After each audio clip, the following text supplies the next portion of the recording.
All right, welcome to Endless Bullets, the action and adventure movie podcast. My name is Matt Swafford. I'm joined by my very good friend, first official guest, Michael French from the YouTube channel Retroblasting. Hello, Michael. Hello, sir. How are you? I am wonderful. Welcome Good. to Endless Bullets. Thank you. I'm glad to be here. In the off chance that anyone is listening or watching this and doesn't know who you are, please tell our audience where they can find you and what it is you do. Sure. I run a YouTube channel called Retroblasting. We've been around since 2012, and we deconstruct in a sarcastic but comprehensive way the Generation X pop culture experience. So most of the stuff we like to do is what we say from Jaws to Jurassic Park, but we tend to go outside those borders when we feel like it. But yeah, we talk about the Gen X experience, and we talk about it without nostalgia goggles. We talk about it realistically, and we don't pull punches. That's because I love this stuff, and that's how I like to have fun. Awesome. Well, again, welcome. And Thank you. We are talking about Roadhouse, and I wanted to start this off. You and I talked about it, and we really wanted to come out of the gate swinging. I wanted to do a top flight action movie, one of the higher tiers of action movie. And I've listened to a lot of podcasts in the past that kind of sardonically just want to joke on Roadhouse. Right. So, and I know that we both really appreciate this movie. So I wanted to kind of give it justice and not just do the trendy thing where it's like, oh, hey, look, here's this ridiculous movie. Let's make fun of it. Look how cool we are. Yeah. And don't get me wrong, there are some ridiculous things in this movie, and we're going to touch on that. But this movie is, 1989 was the summer of Batman. But right before Batman hit, there was a cool little movie hanging out in the corner, nodding its head, scanning the room, putting out the vibe, being as cool as possible. And it was Roadhouse. And this was Patrick Swayze's.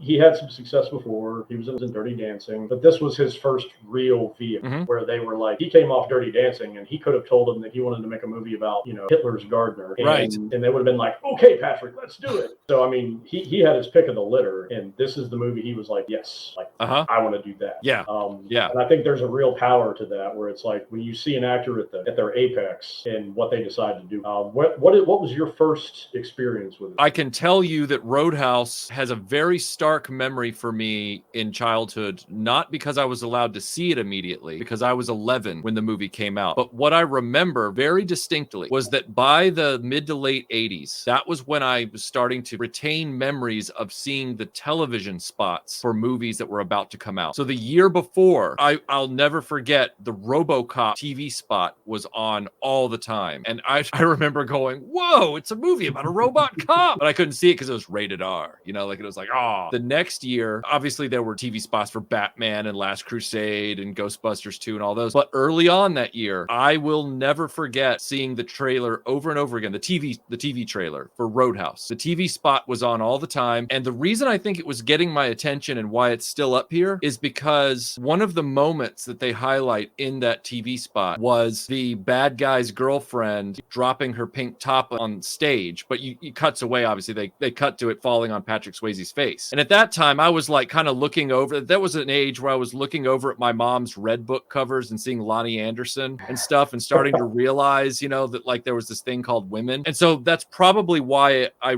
remember that. But I guess in the broader sense, what I remember of Roadhouse when it came out was it was one of the very first films that I remember being copiously advertised on TV ahead of its release. And I saw that spot a lot. I'm not saying it was the first. I'm saying it was the first for me. So nice.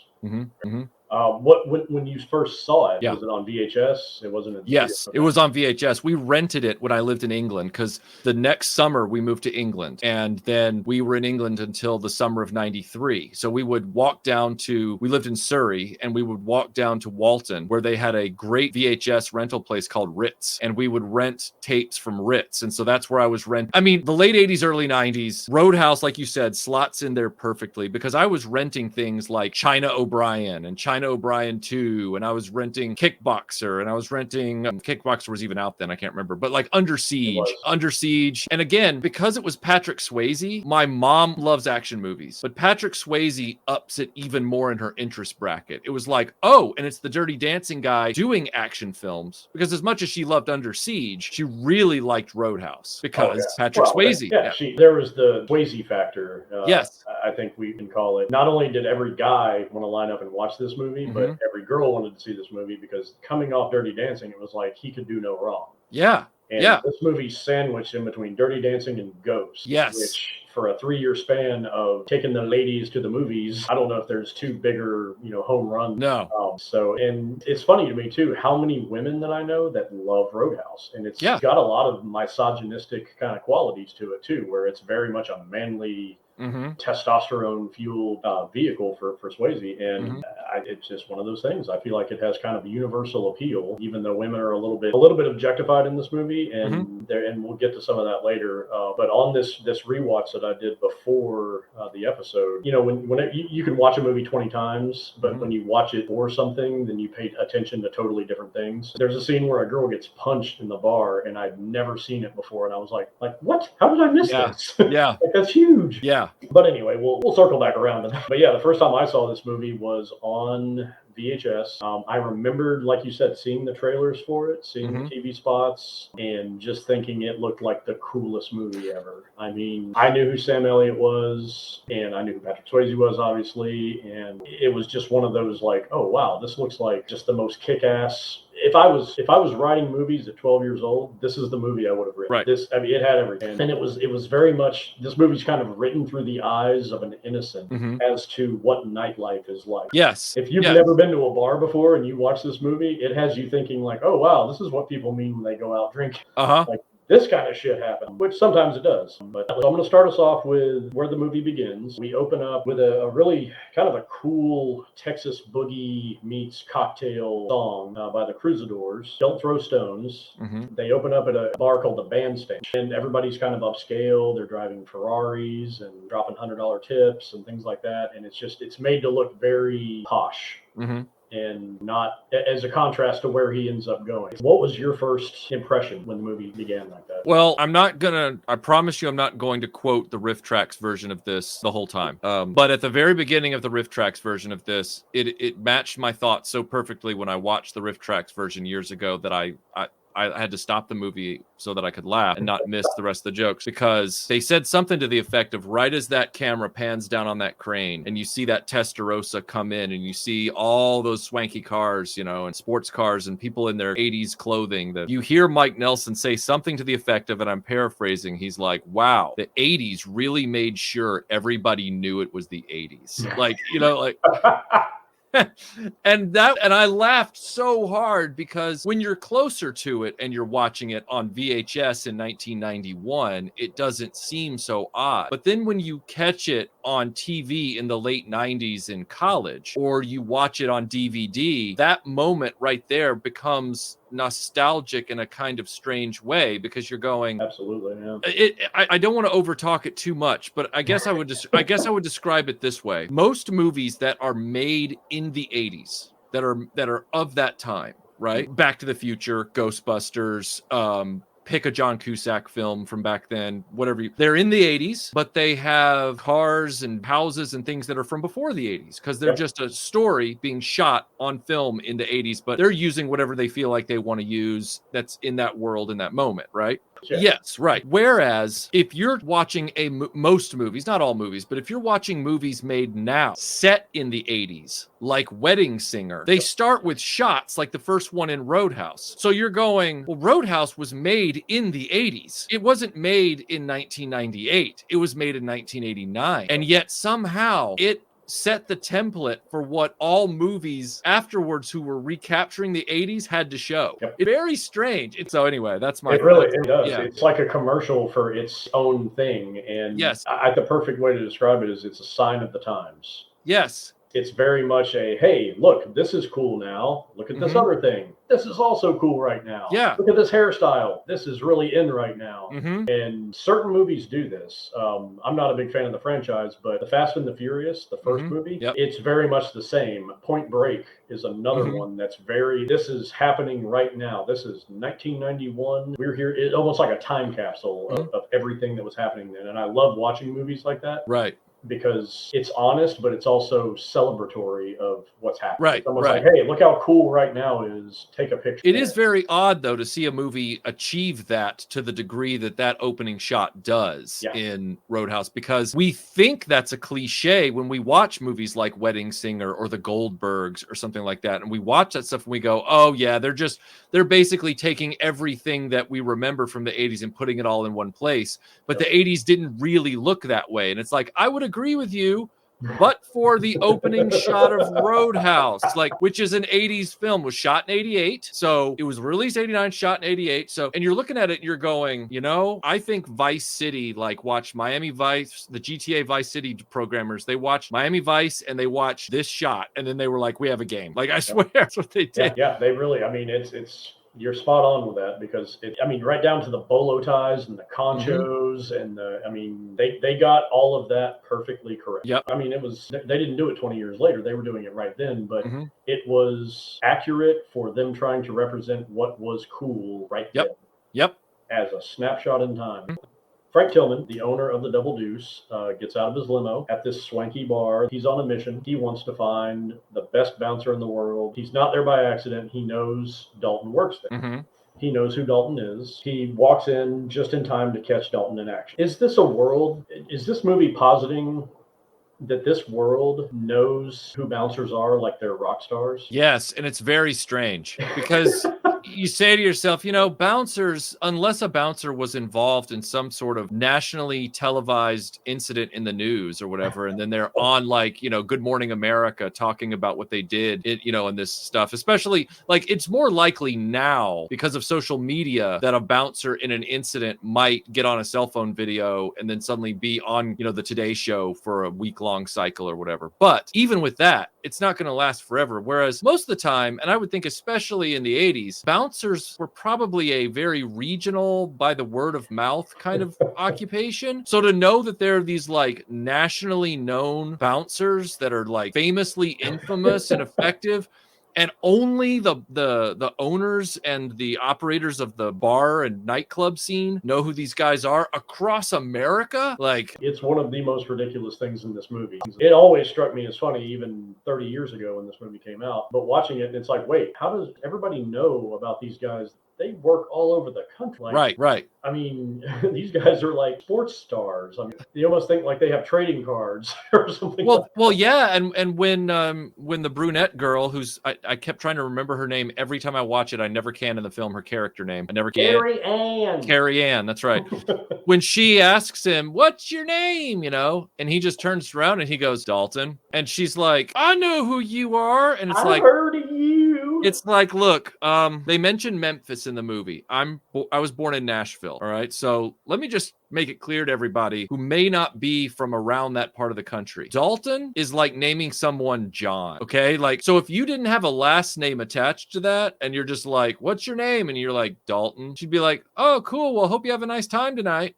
There's no indication that he should be anybody from that. Keanu Reeves' name in The Replacements is Shane Falco. If he just said, "My name's Shane," I'd be like, "Oh." But if you say Shane Falco, anyway. That was Johnny Utah. There's not a whole lot of Johnny Utahs everywhere. No. Dalton. But Dalton. Yeah. So it's there's a bazillion Daltons in the Tennessee southeastern area. So yeah, but that's part of the mythos that the movie builds around itself, is this strange alternate reality of America where it's in this world, these men are known and bouncers are famous and police do not exist. Right. These are the coolers that make our nightclubs as neon as they can be. It's okay, great. Yeah. Well, and before we go any further too, I've been a bouncer before. Not to be that guy that's like, "Oh, I've also been a bouncer, in case you didn't know." So I have a little bit of intimate knowledge of what it's like to be a bouncer. This is definitely when a bouncer becomes a bouncer, if they've seen this movie, this is their Top Gun. And it doesn't matter if you're the most level-headed, normal dude in the world, you still kind of think of this movie when you're a bouncer. And there's good and bad to that. Sure. There's good in that because a lot of what Patrick Swayze does and says in this movie it's very functional. It's very he's very cool. He's very steady. He doesn't start shit with anybody. Right. he lets the shit come to him. And that's Mhm. rule number one when you're a bouncer is you don't ever take it personal. You don't ever start a fight, and you really don't ever want to fight. And if you Mhm. do, the first thing you have to do is try to get them outside Right. because there's so much liability inside. I feel like they gloss over a lot of that when he's giving them the rules. Mhm. But that's rule number one is watch each other's backs, communicate, pay attention, don't start shit. Always try to de-escalate too. Right. Which is where the be nice thing. Yeah. And so there's a lot of realism to it in that respect. Both at the bandstand, going Mhm. back on track here, at the bandstand and at the double deuce, the first thing that strikes me is that every one of the bouncers there, with the exception of one guy at the bandstand, nobody looks like a bouncer. Right. They're all unremarkable, average looking. Right. And one of the number one things that gets you hired as a bouncer is to either be very big, whether you're muscular or just large, or to look really intimidating, or both. None of those guys look like bouncers to me. Right. They're all just Right. like there's Jay and Chad, and and I feel like part of that was to offset the fact that Patrick Swayze is not a prototypical bouncer. Sure. Sure. He's 5'10", 5'9", something like that, maybe 160 pounds, and I mean he looks like a cross country runner or something. Yeah. Like he's a dancer, and so maybe that was for that. I mean they couldn't have like these big like giant linebacker guys. Right. Around him because it would have looked even more ridiculous. He would look like Dustin Hoffman or something standing next to those guys. But there's definitely a truism to the whole be nice until it's time to not be nice. Mhm. But going back to the bandstand, so Tillman walks in, he sees Swayze get knifed by before we get too far though, Mhm. the guy that slices Swayze's arm open in that scene, he knows who he is. Yes. Come on, Dalton. I've always wanted to try you. I think I can take you. So not Right. only does he know what he looks like when he fights, he knows what his name is. He knows this guy. I could give you the fact that maybe he goes there a lot. When you're a regular at a bar, you get to know the staff and everything else. You know who they are, even if you don't Right. talk. But he talks to him like he's talking to Michael Jordan or something like that. I Yeah. think I can beat you in one-on-one. Right. Come on, you're not that good. So yeah, and there's some other instances of this that we'll cover later too. Mhm. So while he's sewing his own arm up, because that's what tough guys do, Tillman walks in. Hey, how's it going? You're Dalton, right? Again, he knows who the fuck he is. Right. I want to hire you away from this place to come work at my bar. Got a lot of money, so tell me what you want. I want to hire you. $5,000 cash up front and $500 a night, plus you pay medical bills. Okay. So Dalton doesn't want to be on the payroll. I get it. Paying the medical bills, I get it. He's anticipating getting sliced open, getting bones broken. The part that gets me is he's like, okay, well, here's your plane ticket. Nah, I don't fly. Okay, well, when are you going to be there? Don't expect me. I'll get there when I get there. So you want this fucking guy to give you $5,000 cash, and you're just going to show up when you feel like it. This is 1988, 1989. Like, there's no internet. There's no cell phones. Like, no. There were brick phones in cars, but it's part of the. And also, I noted that the limo that he pulled up in said airport limo service. Yeah. So I thought that was a nice. He flew in. Right.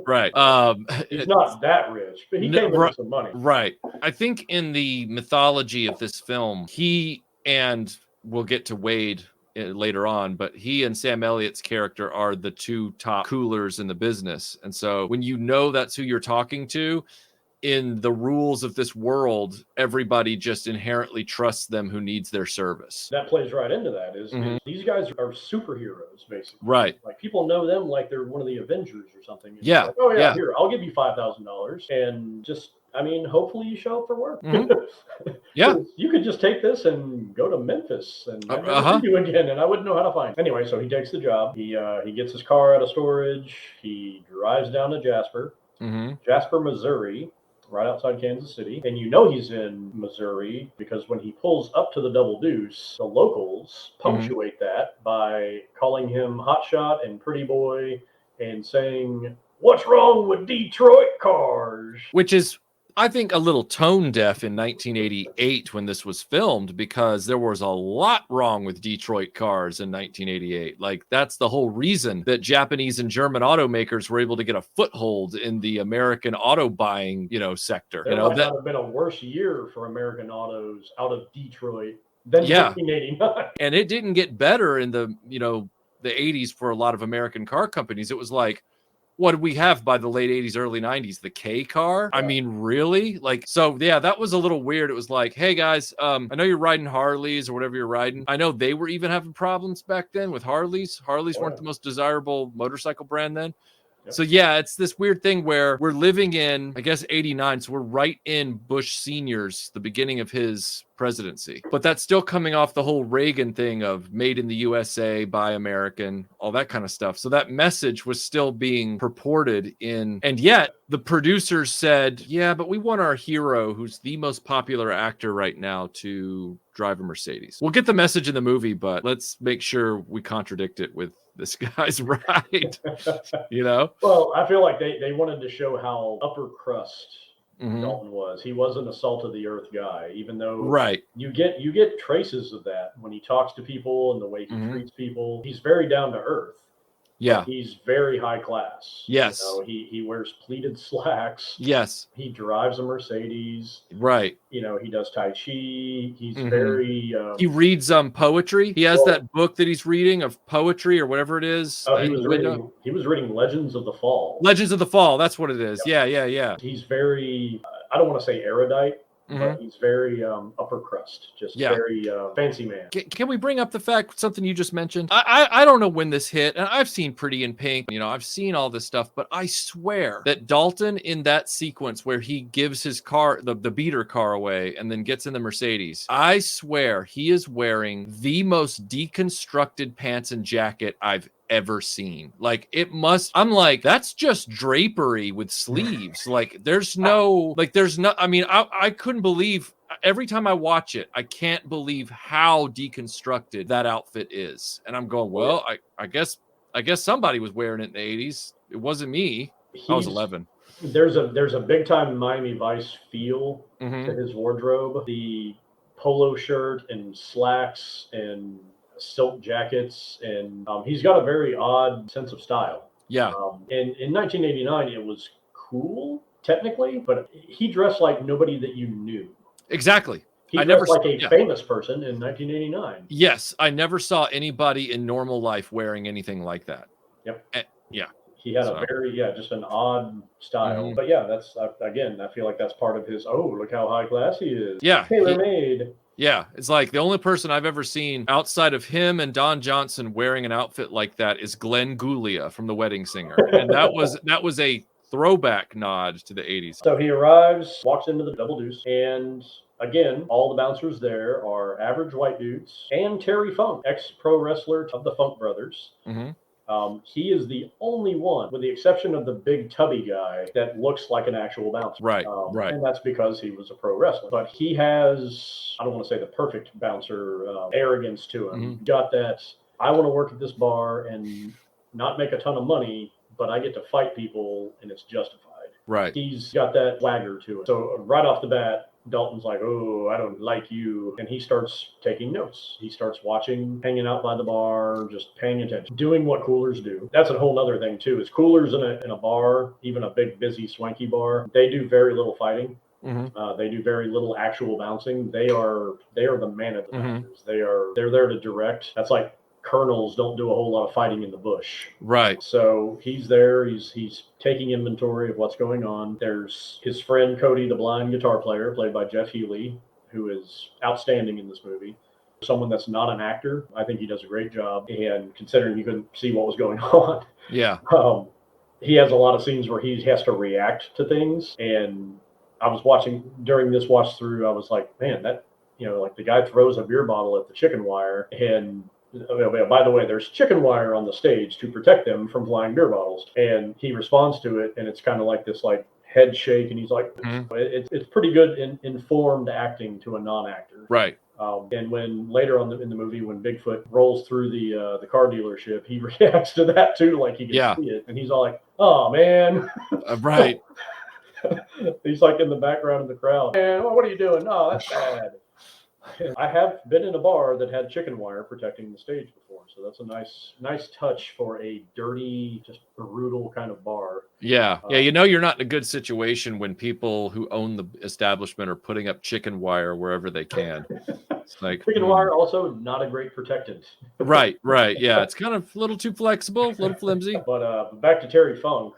in this scene, and I've noticed it later in the movie upon previous watches, but watching it with under the telescope this time, he wears wrestling boots through this entire movie. And that's a choice because they had wardrobe for this movie, obviously. I feel like he either insisted on wearing those or the director was like, hey, you know what? Terry, you used to be a wrestler. Do you have any wrestling stuff that we can maybe add to this motif of yours? Right. Because he's wearing wrestling boots that look like cowboy boots, and they are white and baby blue.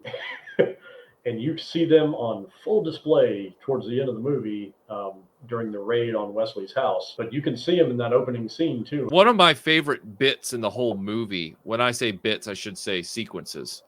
One of my favorite sequences from start to finish is the moment he walks into the Double Deuce the first time, watches everything, really gets a lay of the land, and then comes back in the next morning and gives everybody the rules. And that whole sequence is really strong. Like, it's one of the reasons that the movie, I think, is a legitimately good film. Like, the movie doesn't deserve to be loved ironically. The movie, I feel, earns the right to be loved with authenticity and genuine feeling. The dialogue in the sequence where he gives everybody the rules, obviously, is great because they used it in the trailer. But the dialogue, the economical use of silence in the previous sequence where he's watching everything is just as well done. I mean, it's just, you are getting the information that he's getting in real time. And the movie is trying to ask you if you're smart enough to pick up on what Dalton is picking up on.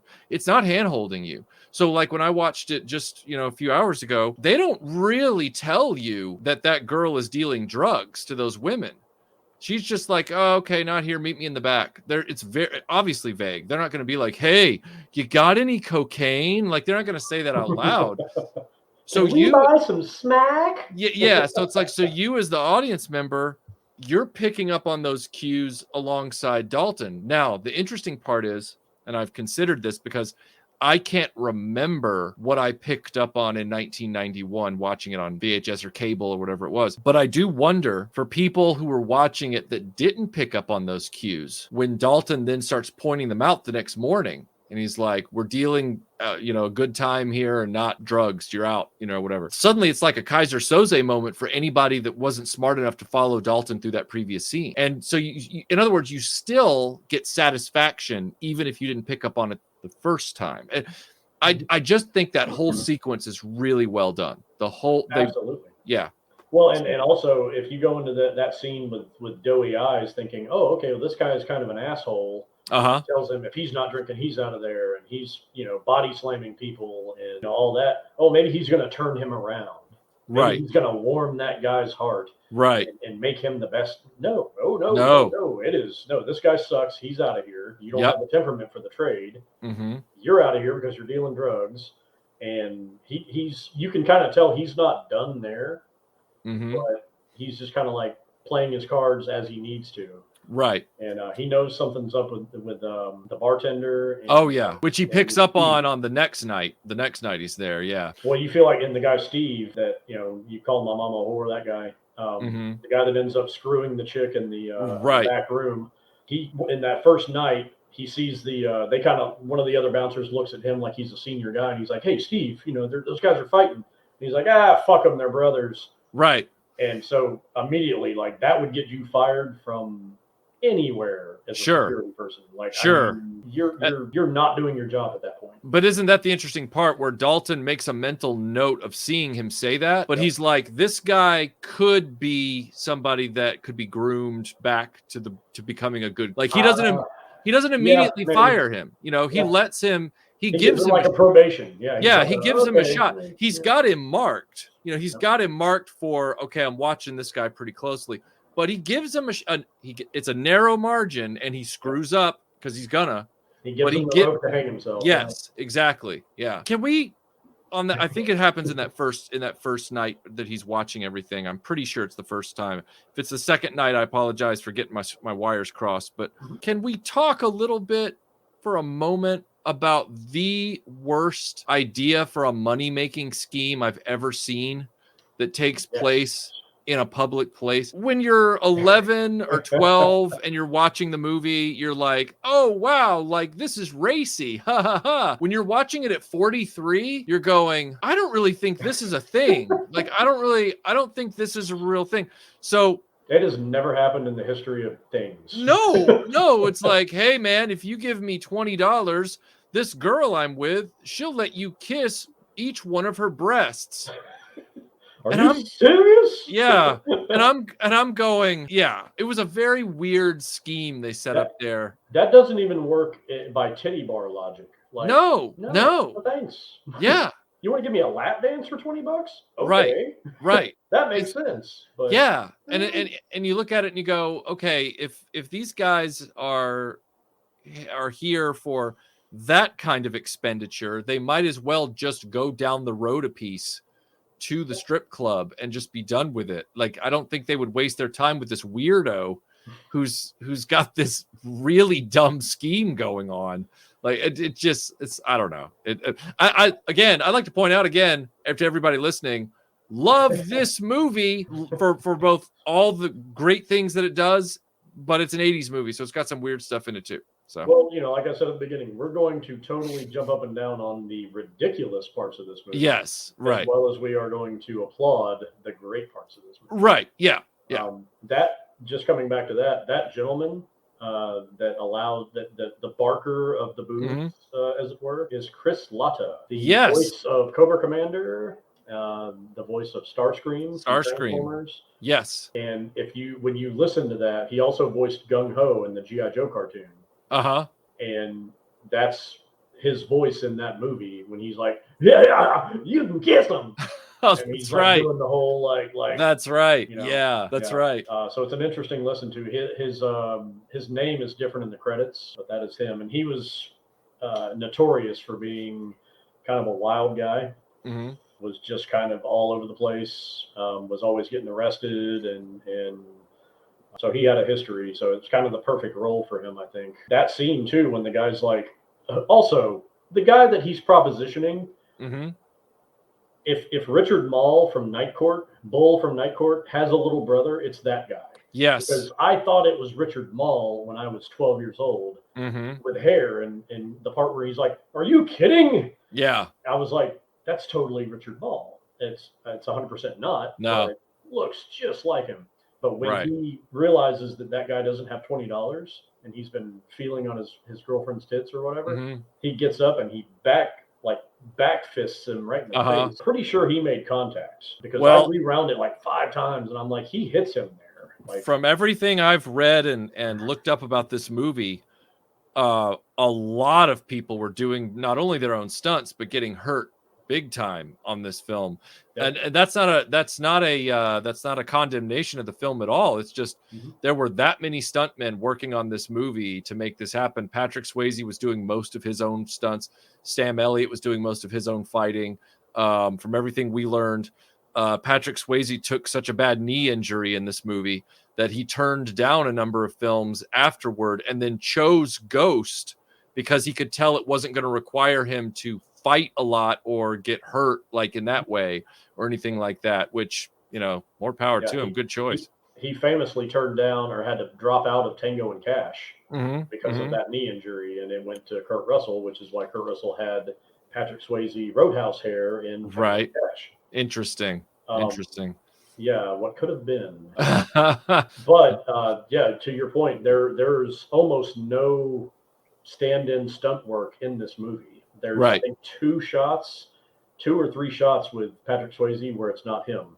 Right. But he does almost everything else. And all of the side actors, like that guy, those guys aren't trained stuntmen. They were pretty much just like extras. So almost nobody had stunt doubles in this movie. And not only do I respect that about every movie, is when somebody does their own stunts or their own fights or their own anything, this movie is just chock full of it. And you just can't help but respect that. No matter what somebody thinks about this movie, whether you think it's a big joke or if it's love it ironically or whatever, you got to respect that. Sure. And everything you see in this movie, there's no visual effects. There's no fake fire. There's no fake anything. And when they blow up a house, they blow up a house. Oh, yeah. And Yeah, there's only one wire in this movie, and it's painted out, and it's not attached to a human. It's attached to a spear. And that's just to make sure it flew straight. It's the only wire effect that's in this movie. The rest of it is all just raw. Oh, and of course, we missed the part where when Tillman walks in on that first night, he stops in the hallway where there's graffiti, and Yes. and he cleans up the "for a great fuck" Uh-huh. all this number, and he changes fuck to Buick. Buick. I thought this was the funniest thing when I was 12 years old. Watching it now, it's like, oh, this is a long walk for this joke. Like, Well, I think we need to consider how appreciative the motorcycle guys outside would be to see him do that, because of their advocacy for American motor cars. I think they'd be very happy with that. well, all I could think about was that poor woman that whose phone number or man was on the wall, that kept getting prank calls of people asking for a great Buick. Well, I mean, better than whoever the jilted boyfriend was, allowing her to get harassed for being propositioned for sex over and over again by strangers. I don't know. I'd rather have randos call me and be like, "Hey, you wanna fuck?" Than, "Hey, you want a great Buick?" I mean, the first one I can understand. I can be like, "Well, no, but I appreciate your enthusiasm." It's like, guys, Great you're Buick? Leave me alone, like, weirdo.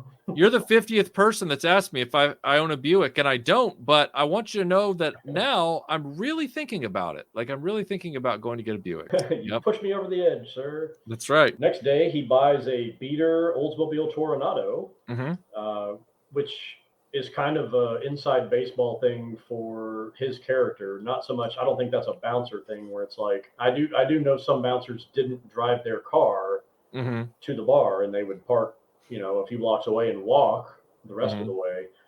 I feel like this is expounding on that by him saying, "Oh, I have so much money because I'm the best there is at what I do. Right. I'm just going to buy this $2,000 car, and if it gets beat to shit, so be it. It served its purpose." He buys it because of the headlights. Which Yes. I think is kind of neat. Yeah, the headlights my first car I bought because it had cool headlights. Well, I think for him it's a practical thing. It's like they're going to be protected from getting a bat, put into them while I'm in the club. Like maybe at least I can save my headlights. Yeah, that's true. There's better cars for that than Sure. a Coronado, because he could have got a '68 Mercury Cougar, which was my first car. Where the doors, the part of the grill actually comes down over the headlights and protects. Right. They don't have rubber boots that close, but Gotcha. But semantics. So he buys that. He rents he buys spare tires for that car. And the guy he buys the tires from pops up again later in the movie. Not sure if you caught that. No, where is he later? The old guy with the cigar in his mouth, when he buys the tires, he puts them in the trunk, and then he salutes him, and then the old guy's like, that guy is the old derelict guy in the diner when he's on the first date with Doc. Oh, that's right. I didn't notice that. Yeah. And I caught that, and I'm like, that's the same guy he bought the tires from. So now it makes sense that he would pay for tonight's rent. Right. So that kind of adds a little bit of credence to his good old boy sentimentality. Yep. So he buys the tires, and then he goes and rents an awesome barn loft from Emmett, the kindly farmer that lives across from the megalomaniac Brad Wesley, for $100 a month. Even in 1989, you could not rent anything to live in for $100 a month, right? Let alone an awesome loft. No. And again, he was very clear about it ain't got no air conditioning, and it ain't got no TV, and it ain't got, he's like, what do you want it for? I feel like every hipster in the world would want to live there. Sure. I mean, back then, of course, your I can plant my butterfly garden here. Yeah, back then, of course, the average summer temperature was lower by like 12 degrees or something. But yeah, So, but we are introduced to Emmett. Emmett is, one of the most likable characters in the movie. I feel like he's like everybody's lovable bumpkin grandfather. Yeah, he's got all those great lines. Like, you like horses? And he's like, yes, sir. And he's like, you wouldn't steal them, would you? And he's like, no, sir. And he's like, don't call me sir. He's narrator in an outhouse. Yeah. He's that side character that grounds the good side of the town. In other words, there's good in this town. He's that window to that because the Doc, his girlfriend in the film, she almost seems like she's at the hospital in the other town. Like you don't really see that. They're very vague about where the hospital is actually located, almost as vague as they are about where the sheriff's department is located. But as far as like the things we know are in the town, Red's hardware store and Double Deuce and Ben Gazzara's mansion and then Emmett's farm, Emmett's establishing for us as the audience that there is a nice side to this town that's worth protecting. So, well, and the geography of that town, good luck trying to wrap your head around it. Oh yeah, yeah. Because it's California shot as Missouri. Yes. And so no idea where anything is, what anything is. They don't really give you a good sense of that world building of what that town looks like. And I feel like Emmett is introduced as a baseline so that, hey, here's this good, nice, down-to-earth grandpa guy that's super friendly, and he's going to let you live in his loft in his barn for $100 a month. And they do that so that they can immediately introduce Brad Wesley, Ben Gazzara as Brad Wesley, doing his asshole helicoptering just to piss off Emmett, rile up the horses. And there's a through line here with a theme where it's like Brad Wesley just likes to asshole vehicles around. Yes. Because not long after this, he's driving his Mustang all over the road. Yes. Listening to Shaboom. Yep. Yeah. And it's basically to establish, wow, this guy really sucks. Like, this guy's evil. He doesn't care about vehicular safety. he's a greedy sociopath is what he is. Like he doesn't have any human feeling whatsoever beyond whatever he wants to do. And he doesn't mind hurting people to get what he wants. Like, he's like, there's no such thing as morality. There's no such thing as ethics. It's all about who can get ahead and who can get it all. And I'm that guy, and I want this town because I'm kind of psychotic. I want the power of knowing that I control everybody in a town. Yep. And that's his one and really only goal. Like not to jump ahead yet. Just saying that he's willing to buy out or take out anybody to maintain that power structure. So absolutely. And that's Dalton's first introduction to him is, wow, this guy's an asshole. And that's the first time he hears that name, Brad. Right. Yeah. The soon to be his bane of existence. Yes. Right. So they set him up. He's rich. He lives across the river in a big mansion. So he settles in. Emmett gives him the place. The next day, he's back at the Double Deuce. Or that day, who knows? I mean, time is very loose and free in this movie. It's almost like Empire Strikes Back, where the timeline is not really established. Right. We don't know if he's in town for 4 days or 4 months. Like, we really don't know. And we'll get to that in a second, because there's a whole genesis that the Double Deuce goes through that you can't just do to a bar in a couple days. Right. There's weeks worth of painting and cleaning and building and putting in neon and all that. Yep. There's infrastructure involved. So yes, my guess is that he's in that town for at least a month. At least. Yeah. At the Double Deuce, he fires Morgan right off the bat before he gives everybody the rules. Morgan, you're out of here. One of my favorite just tertiary parts of this movie, just kind of an incidental thing, but it's always stuck with me, is how Morgan grabs that paycheck when he gets fired. He bear paws that paycheck. Yes. And I've always wanted, not that I've ever wanted to get fired from a job, but if I ever do and they give me a paper check and I'm just super pissed off about it, I am gonna. Right. And then he threatens Dalton, of course, you're a dead man. And Dalton gives him the great line when he's like, well, what the hell am I supposed to do now? And there's always barber college. Right. Which I have used several times in my adult life. And I love that line, because it's not only does he have kind of ridiculous hair, like he's got that merm curl. Yeah, the merm. He's got a man perm. Yeah. But it just kind of disarms him way more than the first night, which we glossed over. But when he's introduced to Morgan as Dalton, he's like, I heard you had balls big enough to come in a dump truck. And so far, you don't look like much to me. And Dalton says, well, opinions vary. Yeah. That has never seemed, that's the lamest line in that movie to me. It is, and everybody acts, and in the movie, he acts like it's some kind of sick burn Uh-huh. He's just kind of like, Yeah. how dare you say that? And Well, that's I think the problem with that exchange is not the line, it's where the recipients of that line were directed to emote.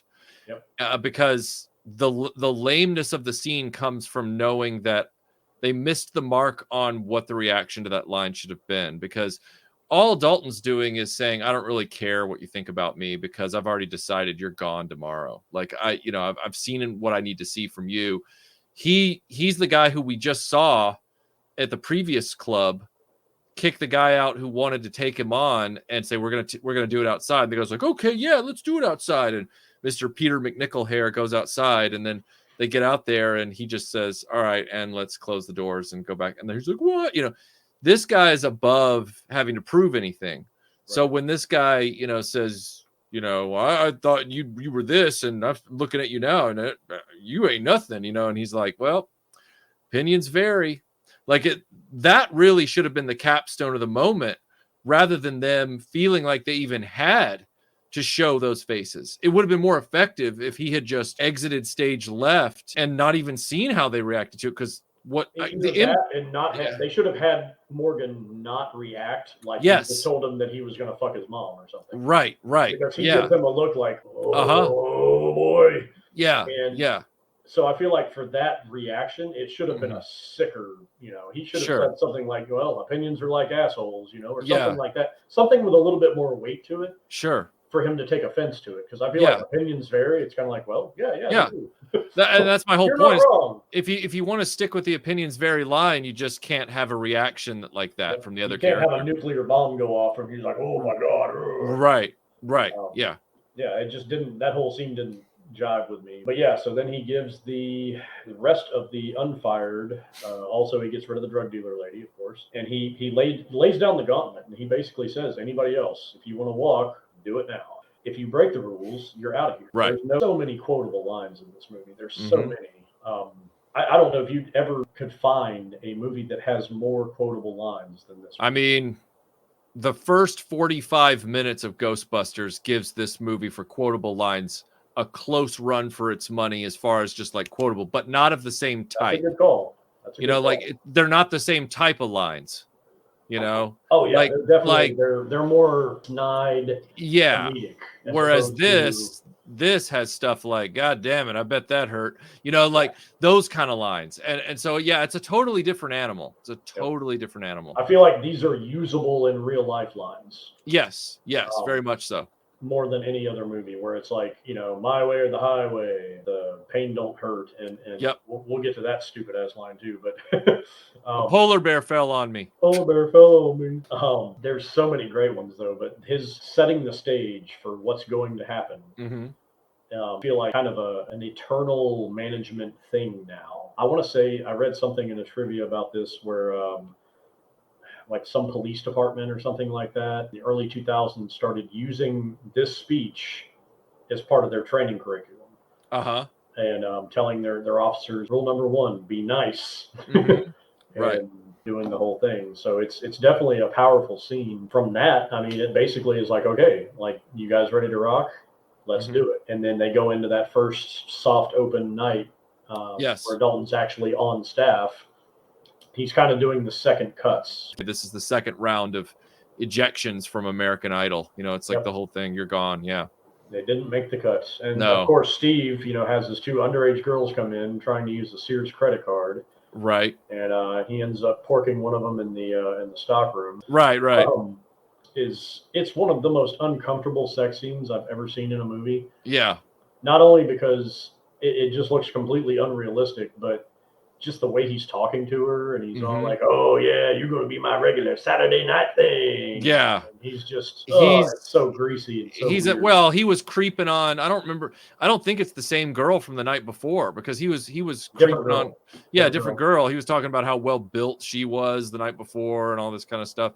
He's just a creep. Like, he's just, he's just. I get off in about 30 minutes, and I'd just love to get you off 20 minutes after that. Right. That's the whole thing about that character is that guy has no restraint.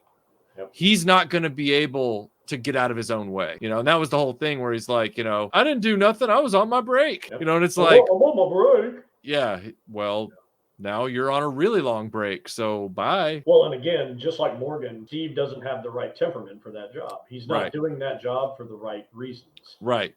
Much like Morgan is the guy that wants to become a bouncer so that he can hurt people. Uh-huh. Steve is the I want to become a bouncer so that I can get chicks. Yes. And Right. there are lots of guys that want to become bouncers to get chicks because you get to hang out in the corner. You're not drinking. You're being Right. cool. You're the badass in the room. Right. And you're the designated badass in the corner, and you might as well have a big shirt on that says "I'm a badass." Right. And there are lots of girls that are attracted to that. A lot Sure. of women that just are like, I don't even care what he looks like or who he is. He's Right. a bouncer. Right.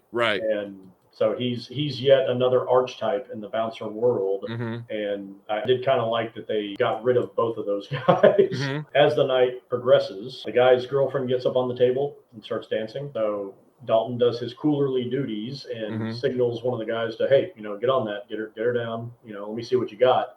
He goes over, and of course he tries his best. He does everything he's supposed to do. The guy pulls a knife on him. Right. Of course, Dalton intercedes and does, what he's supposed to do because he's so badass. Feeds the guy the bar table, disarms him, and basically in two moves, disarms the guy, and then whapa, and just feeds the guy that bar table. And I love that scene and how succinct it is because it's like one fluid motion. And before the guy even knows what planet he's on, I mean, he's knocked out basically. He's been dealt with, and everybody in that place is like, it sets the tone for who Dalton is and what's about to happen. I did notice tonight when I watched it, and I don't know if it's just because I've been on the internet for 10 years making videos, and so there's this whole thing I've learned about the benefits of a certain amount of anonymity and everything like that. But when his buddy, the blind band leader, the blind frontman, when he just volunteers his name after that, when everybody starts clapping and he's like, that everybody is Dalton. And it's like, oh. Well, again, I feel like that's part of the rock star nature of bouncers in this world. Sure. Like the man's name is LeBron James. Yeah. Yeah, but it's weird too because I didn't interpret Patrick Swayze's look this time as being particularly pleased that he got, called out, like outed. He's kind of like, hey, why don't we just not broadcast to the world and all the, low lives in here what my name is, because my car is already going to be wrecked outside. Like, they already know. I think he was more upset that he wasn't going to get to introduce himself as Dalton in a cool way anymore. Oh yeah, that's true. My name's Dalton. He's a rock star bouncer, so everybody knows who he is. After that night, the Double Deuce, he's at home reading Legends of the Fall, like every good intellectual would. Of course. Every good intellectual bar bouncer. And across the river, Brad Wesley is having a sexy pool party with all of his goon squad. Really, I feel like all that scene does is kind of establish that Wesley's kind of a rich playboy. I feel like it's supposed to insinuate that he's kind of a scumbag. Right. Yeah, it's trying to establish that this is the richest guy in town and he gets all the most beautiful people and he leads this hedonistic lifestyle. He is a kind of he's a kind of white trash Hugh Hefner in many ways. Like, he has the money, but he's not literally running Playboy magazine. He's just bringing J.C. Penney to the town. Yeah, well, yeah, he's got his own business mafia going on, his own mob. But his extracurricular time is taken over with completely empty pursuits that just feed his ego, whether it's having all these bunnies over for a pool party or, going and finding another endangered species to taxiderm. Like that's just who this guy is. He's a scumbag. I feel like they don't miss any opportunity to show what a scumbag he is. Yeah. And yeah. I also feel like the big strength of that scene, though, is hey, look at this crew that this guy has. Yeah. Because they come into play. They're a very big part of this plot. Yes. Going forward. Yeah. He has basically a private army. And of course, Dalton laughs it off and turns his light off and goes to sleep. Yep. Interestingly, he's not drinking or anything like that. But when Carrie Ann wakes him up the next morning by just Did she follow him home? How did she know where he lives? Well, I don't have a headcanon theory about that, and I'm sure you already know this because you know as much about this movie, if not more than I do. There is or was a 3+ hour cut of this movie. That's right. Which to date, I don't think, aside from little snippets and trailers, we haven't even gotten deleted scenes of this movie yet. Melinda and I were talking about how when we watched it, we were like, God, I'd really love to see the 3-hour cut of this movie. I would really like to see that one day. I would kill for the 3-hour plus cut of Roadhouse. Yeah. And that's one of my biggest gripes is that this movie is so brisk. Yeah. It moves at a very good pace, but it's brisk and it's just not long enough. I feel like I want to spend another 30 to 45 minutes in this world. It leaves holes, and they're not plot holes, they're pacing holes because it's going so fast. And so, like, I have no doubt, because they say that in the reports that have come out about what people who are in the know about the deleted stuff, is that Carrie Ann's part was much bigger in the 3+ hour cut. Like her role was a lot bigger, and it's gotten cut down to nothing. So you're right. And in the trailer, she has a scene where she's sitting in a car with him and says, "What's the matter, Dalton? You don't like women?" And he says, "The worst one I ever had was still Wonder." And so maybe he gave her a ride home or something like that, or something, but that might explain it. But that's one of a few scenes in the trailer that aren't in the finished movie. Right. Another one is where Sam Elliott calls him the fighting philosopher. And he's sitting on a couch somewhere, so I don't know where that scene's supposed to be. I would be willing to bet that, given the cachet this movie has now in our postmodern world, where we've looked back and we've salvaged this movie from the initial panning that it got in 1989, because a lot of movies end up that way, where they're actually really good, but nobody appreciates them at the time, and then they appreciate them later. I could make an argument that this movie would sell an extended cut. Like, they wouldn't lose money doing an extended cut of this film. I would watch a Snyder cut of this movie that's 4.5 hours long. Yep. And I think the thing that's worrisome is that I can't recall who has the rights to this movie now, because it was distributed in 89 by 20th Century Fox, but I don't think this is a United Artists movie. So which means MGM owns United Artists now, which might explain why nobody's doing anything with it, because MGM, they're just a holding company now, and they just make the Bond films, and that's it. They're nothing anymore. Yeah, they're like RKO at this point. So yeah, it'll take a third party like Shout or Kino Lorber or somebody to put up the money to do an extended cut with the director. Please do it while he's still around, because he's still alive. Let's do this. Please, if you're listening to this, if anybody, please, we will kickstart this. We will put money in. So yeah, she wakes him up with breakfast. He wakes up really tough. Like he kind of rolls out of bed like he got in a fight and got drunk in the same night. Right. And I feel like for somebody that just woke up, he's all shit, and he's stretching and everything else, like he just had a really rough night. And it looked to me like a night of drinking tea and reading a book. Yeah. And again, it gets back to that thing of, and there are a few transitions like this in the film where you go, something has been cut. They have cut from his first night in the loft to like his second or third night in the loft waking up, or third morning in the loft waking up. Like, they have cut something out.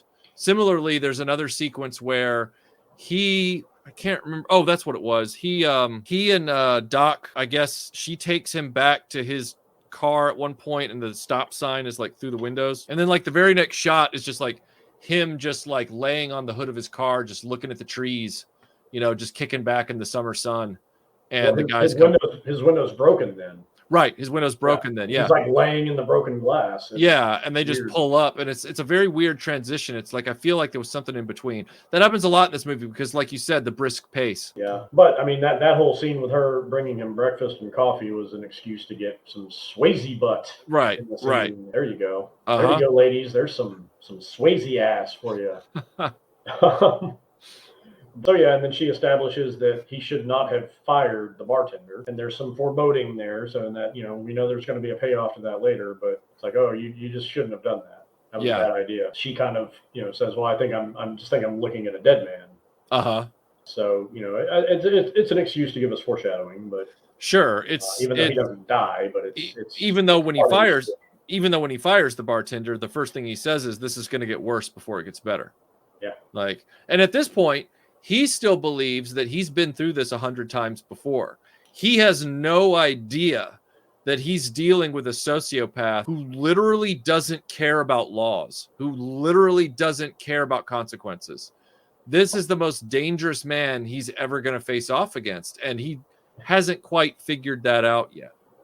Well, and I would agree with you, but he does say later in the movie, I know exactly who Brad Wesley is. I have seen his kind many times. He keeps taking and taking until somebody takes him. Right. So that makes me think that he's been through something similar to this before. Sure. And this is his retribution. Right. This is him seeking to right that, where he didn't intervene before, or right. he didn't do what he was, what in his heart, what he felt like he should have done. Sure. So maybe that's why he's on such a quest to take this guy out. But, and we'll get to it, he almost doesn't. Yeah. He's ready to walk at one point. He's like, you know what? Maybe this ain't worth it. Oh yeah, Brad shakes him when he calls him and flips the coin. He's like, okay, that's it. I'm out. I'm gonna go. Oh, Wade's here. Okay, I need to go get Doc, and then we're getting out of here. Right. So he throws in the towel at that point. Mm-hmm. Then we are treated to the driving scene where, of course, Brad Wesley's asshole driving his Mustang all over the place. Almost runs Dalton off the road. Again, I don't even know if Dalton realized that was him. Probably, because he had the top. Right. So once again, just kind of bad guy villainizing going on. Mm-hmm. And then Dalton goes to Red's Auto Parts, and he meets Red, who is another nice old salt of the earth, good old boy. Right. Played his Red Webster is his name, but his real name is Red something. I can't remember his last name, but he was good friends with Elvis. Interesting. He was a member of Elvis's Memphis Mafia. He was basically part of his entourage. Wow. Okay. Yeah, I thought that was a very interesting tidbit. Mm-hmm. He's been a character actor and a stuntman in a lot of movies too. Never really gotten his due, but yeah, he was good friends with Elvis, which I think is interesting because later on in the movie, Brad Wesley calls the blind guitar player, Jeff Healey, Elvis. Oh, okay. Yeah, that's right. He kind of circles around to that. He meets Red Webster, establishes a kind of the beginnings of a friendship. And then from there, we're treated to him doing oily Tai Chi in the backyard. Yes. Again, that's kind of like the Swayze butt in the moonlight. It's basically just there to say, hey, wow, look how muscular Patrick Swayze is. And yes. He knows Tai Chi and martial arts. The music in that scene is an interesting point because it's very kind of like this Zamfir kind of stirring, right, suspenseful music. It's an interesting use right there, I think. There's a very weird dichotomy with his character as it's portrayed, and I know some of this is just because 80s, I get it, but some of it is just kind of this weird tone deafness in the writing because he's doing all this Tai Chi and he's very muscular. We've seen him fight, we've seen him do his own stitches, we've seen him, only ask for coffee. The guy never, drinks or anything like that. He's very he does in his off hours. Right. He does when his friends are in town. But he's very much this guy that's like, look, I'm the pinnacle of fitness and I'm the pinnacle of this and that. And there's a moment when Carrie Ann comes over and brings him breakfast that he rejects the breakfast sandwich that she brings him. He gives it this disgusted look, and because he's topless in the scene and he's so muscular, it's a weird thing because he's got a cigarette hanging out of his mouth at the time, but the look on his face says, I'm not eating this. This looks unhealthy. And you go, you live on coffee and cigarettes, dude. Like you're not, and then I just think, oh wait, it was the 80s, whatever. Well, everything is set up for him to be like this new age California avocado toast. Right. I don't eat dairy, right. He's one of those guys. And yet he chain smokes. He drinks black coffee. Yes. I mean, you almost never see him eat anything. So no. he's when you're the best there is at what you do, you're just naturally in good shape. Yeah, you're right. You're probably right. And I should give that a wider latitude. You're right. You're right. So that takes us to the showdown at the Double Deuce in the office. He shows up for work, and some of Brad Wesley's goon squad are in Frank Tillman's office intimidating him. Right. And he walks in and says, what's going on? And they're like, well, see, there's been a mix-up. And what they do is they establish that Pat, the bartender that he fired, is Brad Wesley's cousin. And of course, then they all assume that, okay, well, now you're going to leave and then I'm going to work here and then everything's fine, movie over. Of course, Dalton's not going to let that happen. Right. And so then they force him into a fight. Pat pulls the knife on him and delivers the line, which I didn't realize this was such an enduring scene in this movie, but he calls him Chicken Dick. Right. Which I never thought anything about that. It's a funny little put down, but like, he's like, yeah, come on. What are you afraid of, Chicken Dick? Me? Yeah.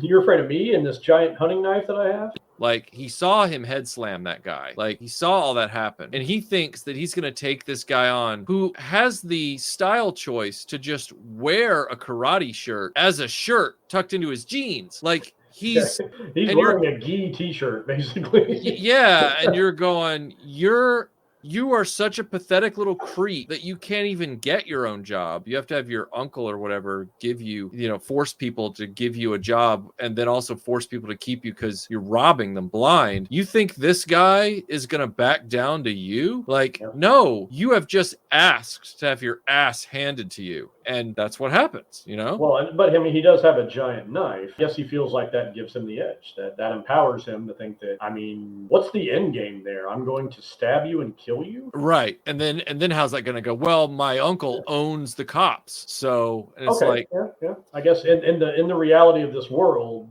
the cops basically don't exist. Right. Because they don't show up at the bar when there's a 45-person brawl. Nope. And people are getting furniture broke on their heads. Nope. So that makes sense. They don't show up when a car dealership is destroyed either. Nor do they do that. I don't know where they are. Or when there's a threat that it's going to be destroyed. There's a whole preemptive nature to that scene. Right. No, busy. So he calls him Chicken Dick. He pulls a knife on him. And of course, Dalton can easily overcome that. Frank Tillman, the boss, the owner of the Double Deuce, gets punched in the stomach, I think by the big fat tubby guy, Tinker. Yeah. And falls on the couch.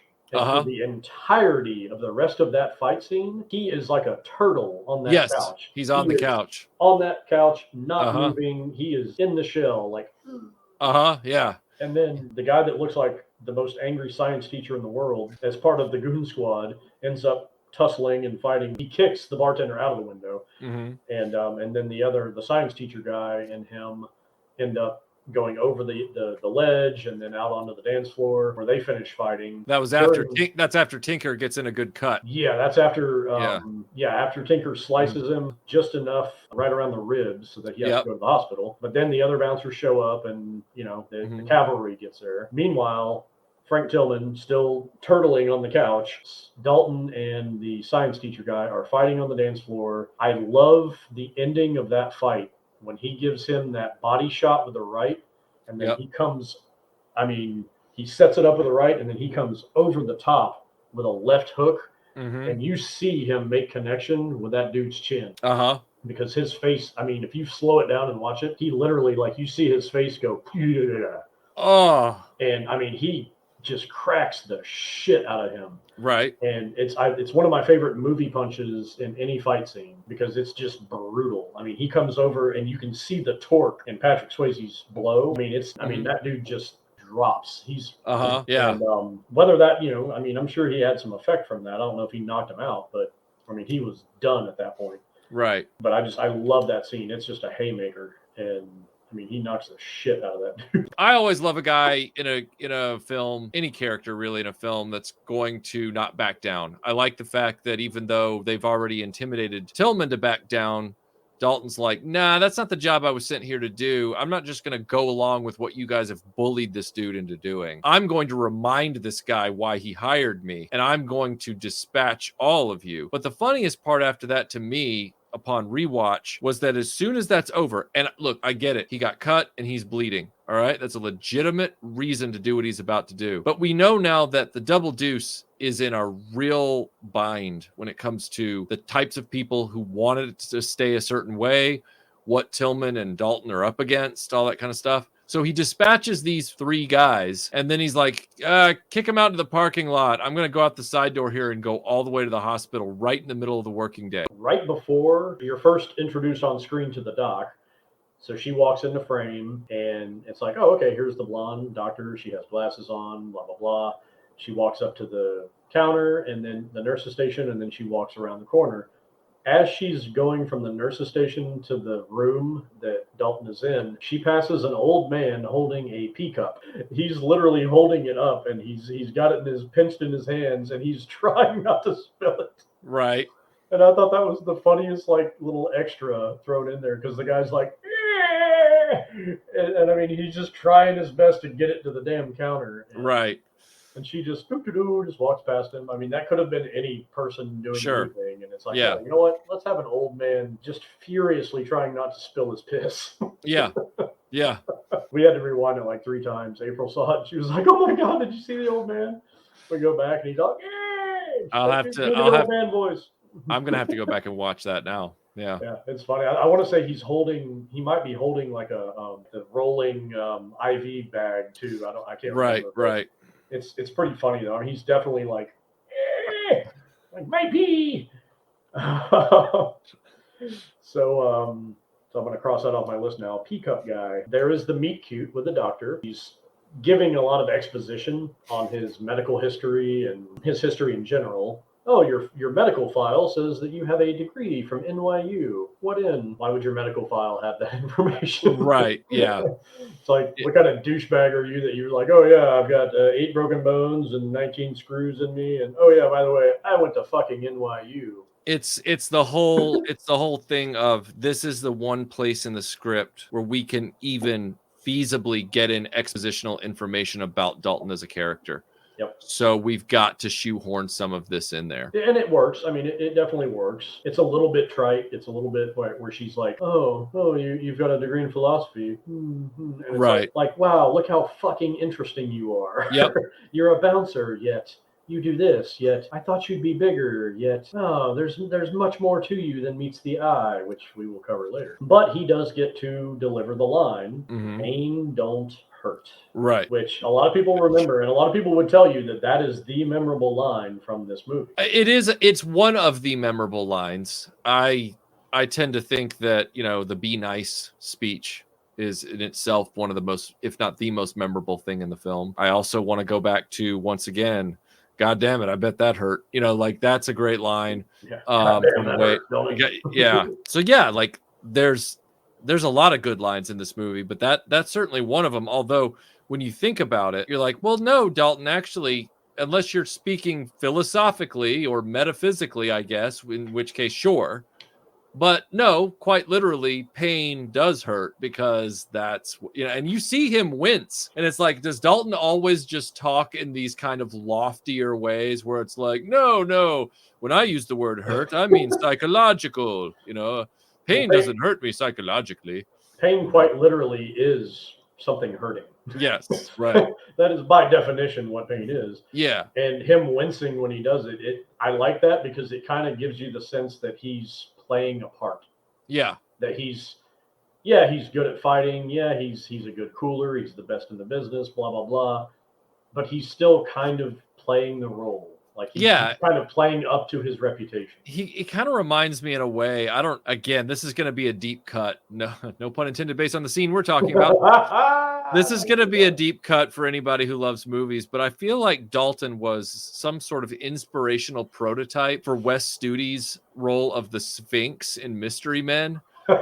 where he just talks in these conundrums where he's just like, you don't learn to master fear, then fear will become your master. Right. Yeah. Cause like 5 breaths later, he's sitting there and he's like, nobody wins a fight, and it's like, no, actually there is, says the guy that just won like 8 fights in this movie so far. Because later on he's talking to her at the diner and she's like, do do you ever get bested or something like that? Do you ever? And he's like, Do you ever no. win a fight? Do you ever win a fight? And he's like, yeah, pretty much every time. And it's like, didn't you just say that nobody wins a fight when you were getting stapled? So it's like this whole thing is like pain isn't hurting and fighting isn't winning. And there's so much contradiction. And it's yeah, like, oh, nobody ever wins a fight. I'm pretty sure the guy you just fed a fucking bar table to would disagree right. with you. Yeah. It's like, what else you got for me, Captain Conundrum? Like, you know? Well, and that exact scene when they're in the diner and they're having their first date, and he's like, well, I got to get you home. I keep talking. You're going to go on thinking I'm a nice guy. And she's like, Yeah. I know you're not a nice guy. Not 5 seconds later, he does a nice guy thing and keeps the guy from falling. And then when the guy's like, oh, I had to kick that bum out of here. I had to start charging him rent. Oh, here's tonight's rent. Right. Oh, by the way, though, I'm not a nice guy, even though I just totally did 2 nice things. Well, maybe he just doesn't want to be found out that he's a nice guy because he learned in school when he was getting pushed into lockers because he was reading philosophy all the time. Oh, it's the not nice guys that get the women that look like this woman. So I got to be a not nice guy, but my DNA is so I'm still going to help the old man and pay for his diner bill or whatever. It's like, I don't want you to, maybe the line is, it's not that I'm not a nice guy. I don't want you to find out I'm a nice guy. Yeah. I don't want you to think I'm a nice guy because I'm the baddest bouncer in the business. Right. I'm world famous, basically. Right. I don't need you outing me and ruining my whole persona, my whole mystique. I just got given $5,000 blindly in cash by some schmuck that wants to fix his bar up because of this persona that I have. Uh-huh. So I feel like that feeds into my theory of him playing the part, Yeah. That's what he's telling her. He's like, look, the guy from Emergency just gave me $5,000 to protect his new bar. And here's the thing, it's a pretty sweet deal that I got going on here. So I really don't need you ruining it for me. I've already had my name outed by the band member, the band leader. That sucked. So if you wouldn't mind, Well, and I feel like going back to to put a cap on the meet cute part where she's stitching him up. I think it's the only meet cute in movie history where the woman has spent the entirety of the scene in the guy's armpit. Oh, yeah. Her framed right with his armpit hair.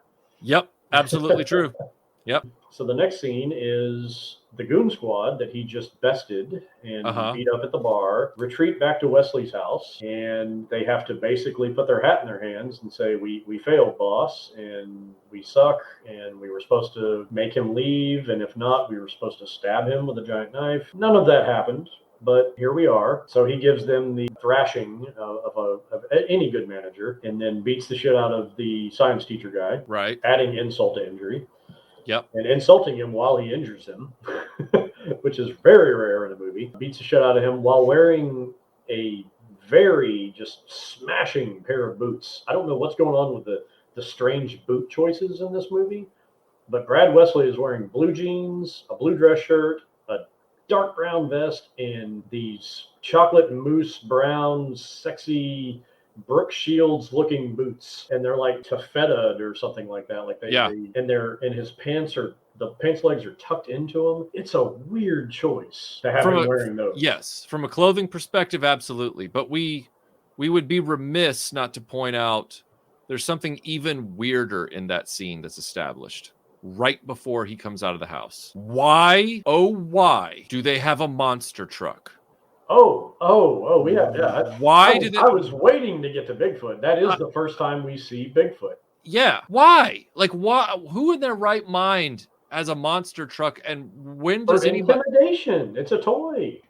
I understand that from a visual perspective, but I'm just thinking in the reality of organized crime. Like, you want to be more understated about your activities. You want to. Normally you would, but not in this town because he owns the cops. Right. So these guys can literally maraud, and these guys are like frat guys gone wild. Yep. They can do anything they want. They can ride through the town in a monster truck. They can ride over brand new cars, not go to jail. Right. Why wouldn't you have a toy like that? Sure. They do set up earlier in the film when he's doing Tai Chi, when he's on that 3-wheeler too. And it was nice to see a 3-wheeled ATV and not a 4-wheeler. Yes. I always get nostalgic when I see those in movies. I'm like, those were a thing. I've got my picture when I'm like 8 years old or 9 years old on one that I was actually allowed to drive around at the deer camp. It's just like 3 wheels, They were dangerous, but they were infinitely more fun than four-wheelers. Yes, for sure. Killed a lot of people. I don't know how I didn't die on it, but yeah, it's true. Yeah, my brother had one, and it was back when people called them ATCs. Oh yeah, ATVs. mm-hmm. So Bigfoot, we're introduced to. That's actually Bigfoot 7. Oh, okay. You give a shit about monster truck lineage, which I remember was a thing. I remember when I was a kid, Bigfoot. It was Bigfoot 4 was the coolest Bigfoot. But Right. there were other Bigfoot numbers. So maybe Bigfoot 7 was the last one that people ever gave a shit about. I don't know. Good question. I'm sure that the Bigfoots are still around, still doing stuff occasionally, but I know the monster truck thing is kind of over. So even though I really just am not that into the monster trucks anyway. So yeah, I was when I was 7, but right. By the time Roadhouse came out, I was kind of like, oh, cool, a monster truck, because you can do stuff with it. Right. I mean, they did have to make up for the fact that there's really no gunfights in this movie until the end. It is a quintessential action movie that really doesn't have a lot of gunplay. No, only when he sends his car careening at them is there any amount of gunplay. Yeah, exactly. So I'll forgive him the Bigfoot, and we do have the car crushing scene later. It's more to show the excess of Wesley and his squad. Right. It's like, wow, this guy is so rich that he can just have a monster truck that they fuck around in town in. So after he leaves the hospital, Dalton goes back to Red's for some reason and learns of the corruption. Red tells him that they're on the take and paying off Brad Wesley for basically protection, and it's all legal like and everything else. Just further setting up that Brad Wesley is not a good guy. Right. So then we get into the real meat, as far as I'm concerned, of the movie, and we are introduced to the great Sam Elliott's Wade Garrett, who Dalton mentions at the beginning of the film as being the best cooler in the business. So we're introduced to him basically being a cooler at a pretty low rent titty bar during a wet G-string contest or something. Yeah. And it's established that they're good friends. They're old friends. That's kind of his father figure, his mentor. And he asks Sam Elliott's character Wade if he knows about Brad Wesley. Brad Wesley. And if he's ever heard of him. He's kind of doing some fact finding on it. Yeah. Based on that conversation, he says, no, I don't know who Brad Wesley is. I've never heard of him. Are you in any kind of trouble? Are you okay?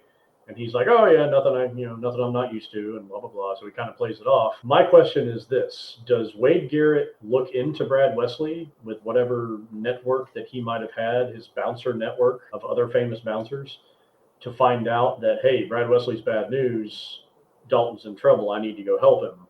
Or does he just go down there based on their very quick conversation on the phone of him asking about that guy? And does he assume you're in trouble, I need to go help? I think it's more that, because he can already pick up on the fact that he's like, Dalton never calls me for this. Like, Dalton never calls me to ask me this kind of stuff. So his next question, of course, is everything okay down there? And he's like, oh yeah, everything's fine. Nothing I can't handle. But Wade knows that something is up. Like Wade, he's like, I don't know. Like, I was really torn because I feel like it's almost like a Total Recall thing where it could go either way. Right. Because as soon as Wade gets there, he's basically trying to talk Dalton out of being there. He's like, hey, why don't we just get the hell out of here? Why don't we just get on down the road? You don't need any kind of issues. Well, yeah.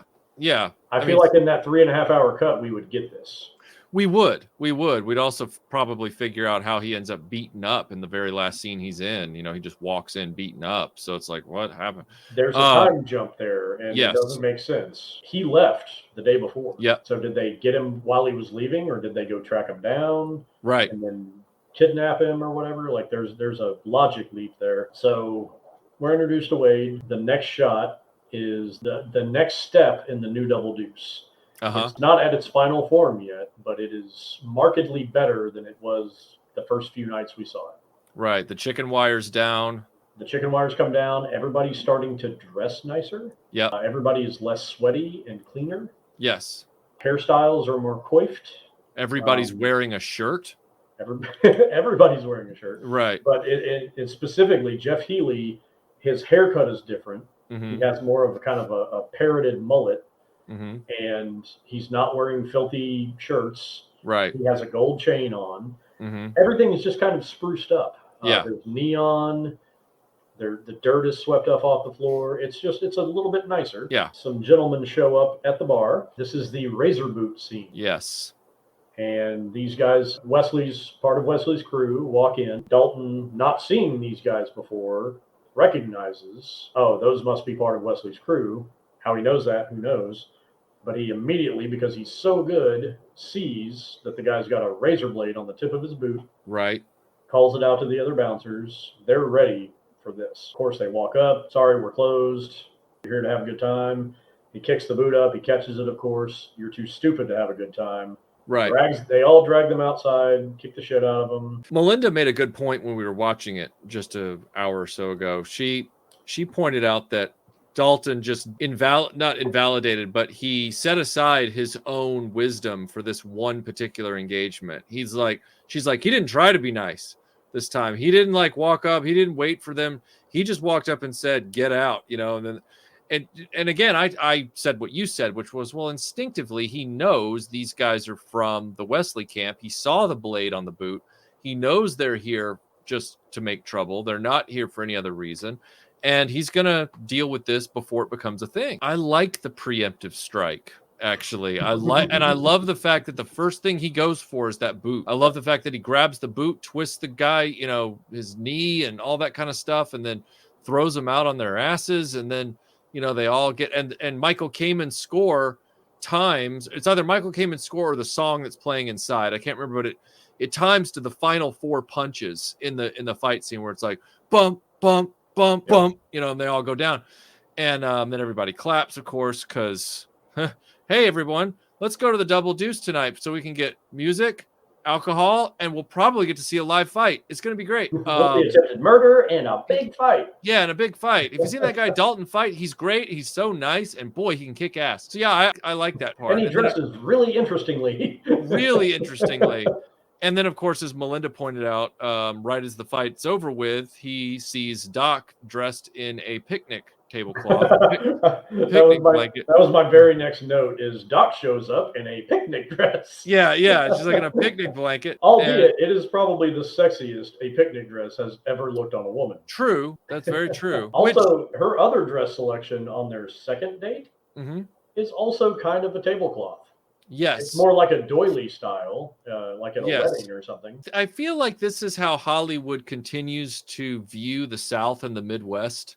Yep. Where they're like, oh, sexy women here in our movie are going to be kind of a slightly uprunged Daisy Duke. They're going to be kind of, and it's like, I mean, maybe, I don't know. Yeah. Realistically, she would have shown up wearing like a denim jacket and skirt set. Yes. Acid washed with white boots with fringe on them. Right. With that kind of fucking hair. She would have shown up like that, and that would have fit the motif. Right. But because they're in a small town, and movie executives like Joel Silver, like, small town, fuck it. Yeah. Let's put her in a fucking picnic dress. I don't know. What do they wear? Let's put her in a fucking tablecloth dress. Yeah. So Princess Picnic shows up, and they go on their first official date. They have some coffee and they talk. She brings him back to his car. He's got a stop sign in it. Of course, that poor car gets beat up more than anybody in the movie. When she drives away in the Jeep, he gives her a weird salute. Yeah. Kind of jarring, kind of weird, but I'm going to do a salute, but do it really wrong. I tried the Benny Hill salute, but that didn't work. Wesley's thugs find him meditating on his broken windshield. And they take him to Wesley's for their meeting. And as he walks in, Wesley's concubine, his girlfriend, whatever, who I think is the best looking. I know Doc is supposed to be the hot girl in the movie. I think Julie Michaels that plays. She is gorgeous. She is absolutely gorgeous. Yeah, she was the quintessential late '80s magazine cover model looking person. And Melinda and I were talking about the fact that she was only 19 in that movie, and also the fact that she had this really awesome career after the movie was over, because she did some acting and a few more things, but then she opted to go stunt woman route, and because she married this awesome stunt man, she became this like stunt woman, because she was in Point Break. She was the naked girl in the shower that beats the snot out of Keanu Reeves. Right. And that's probably what set her on that path, was because she's just really good at that stuff. So yeah, she every time I see her in Roadhouse, I just think of the word starlet. Yes. Like, I've never called anyone a starlet. but she just looks like a late 80s, early 90s starlet. Yeah, she has that kind of Lonnie Anderson kind Definitely of has Lonnie Anderson hair. Yeah, well, yeah. Any woman who was blonde in the 80s who wanted to look beautiful had to have that hairsprayed hair. But she has that kind of like bombshell quality about her. Yep. So anyway, please go ahead. Sorry. So he walks in and she's doing aerobics. Mm-hmm. And right before the razor boot fight, she was hitting on him at the double deuce. And apparently Jimmy, the enforcer, takes her home, and whether he beats her up or if Wesley beats her up, it's never specified, but she has a black eye. But that also plays into the timeline factor, because she's been pounded on her face, right, contusions and things like that. That's not going to just get better. She's going to have that for like a week. Right. So not long after this, we see her doing her striptease in the bar and everything else. So there's time that has elapsed here. Yes. Yeah, I mean, just in movie logic. So Dalton sees that just to further emphasize, it's implied that Wesley's the one that beat her up, that he is just really not a good guy. They have their breakfast meeting, which is very short. I always remembered this scene going on longer. It's very quick. He comes in, basically it's very hostile from the get-go. You get a little bit of really the only backstory on Brad Wesley, that he came there after Korea, and he's bragged about basically being a land developer and bringing businesses there. We got the mall here, we got the photo mat here, we got the 7-Eleven here. These are all very interesting brags, by the way.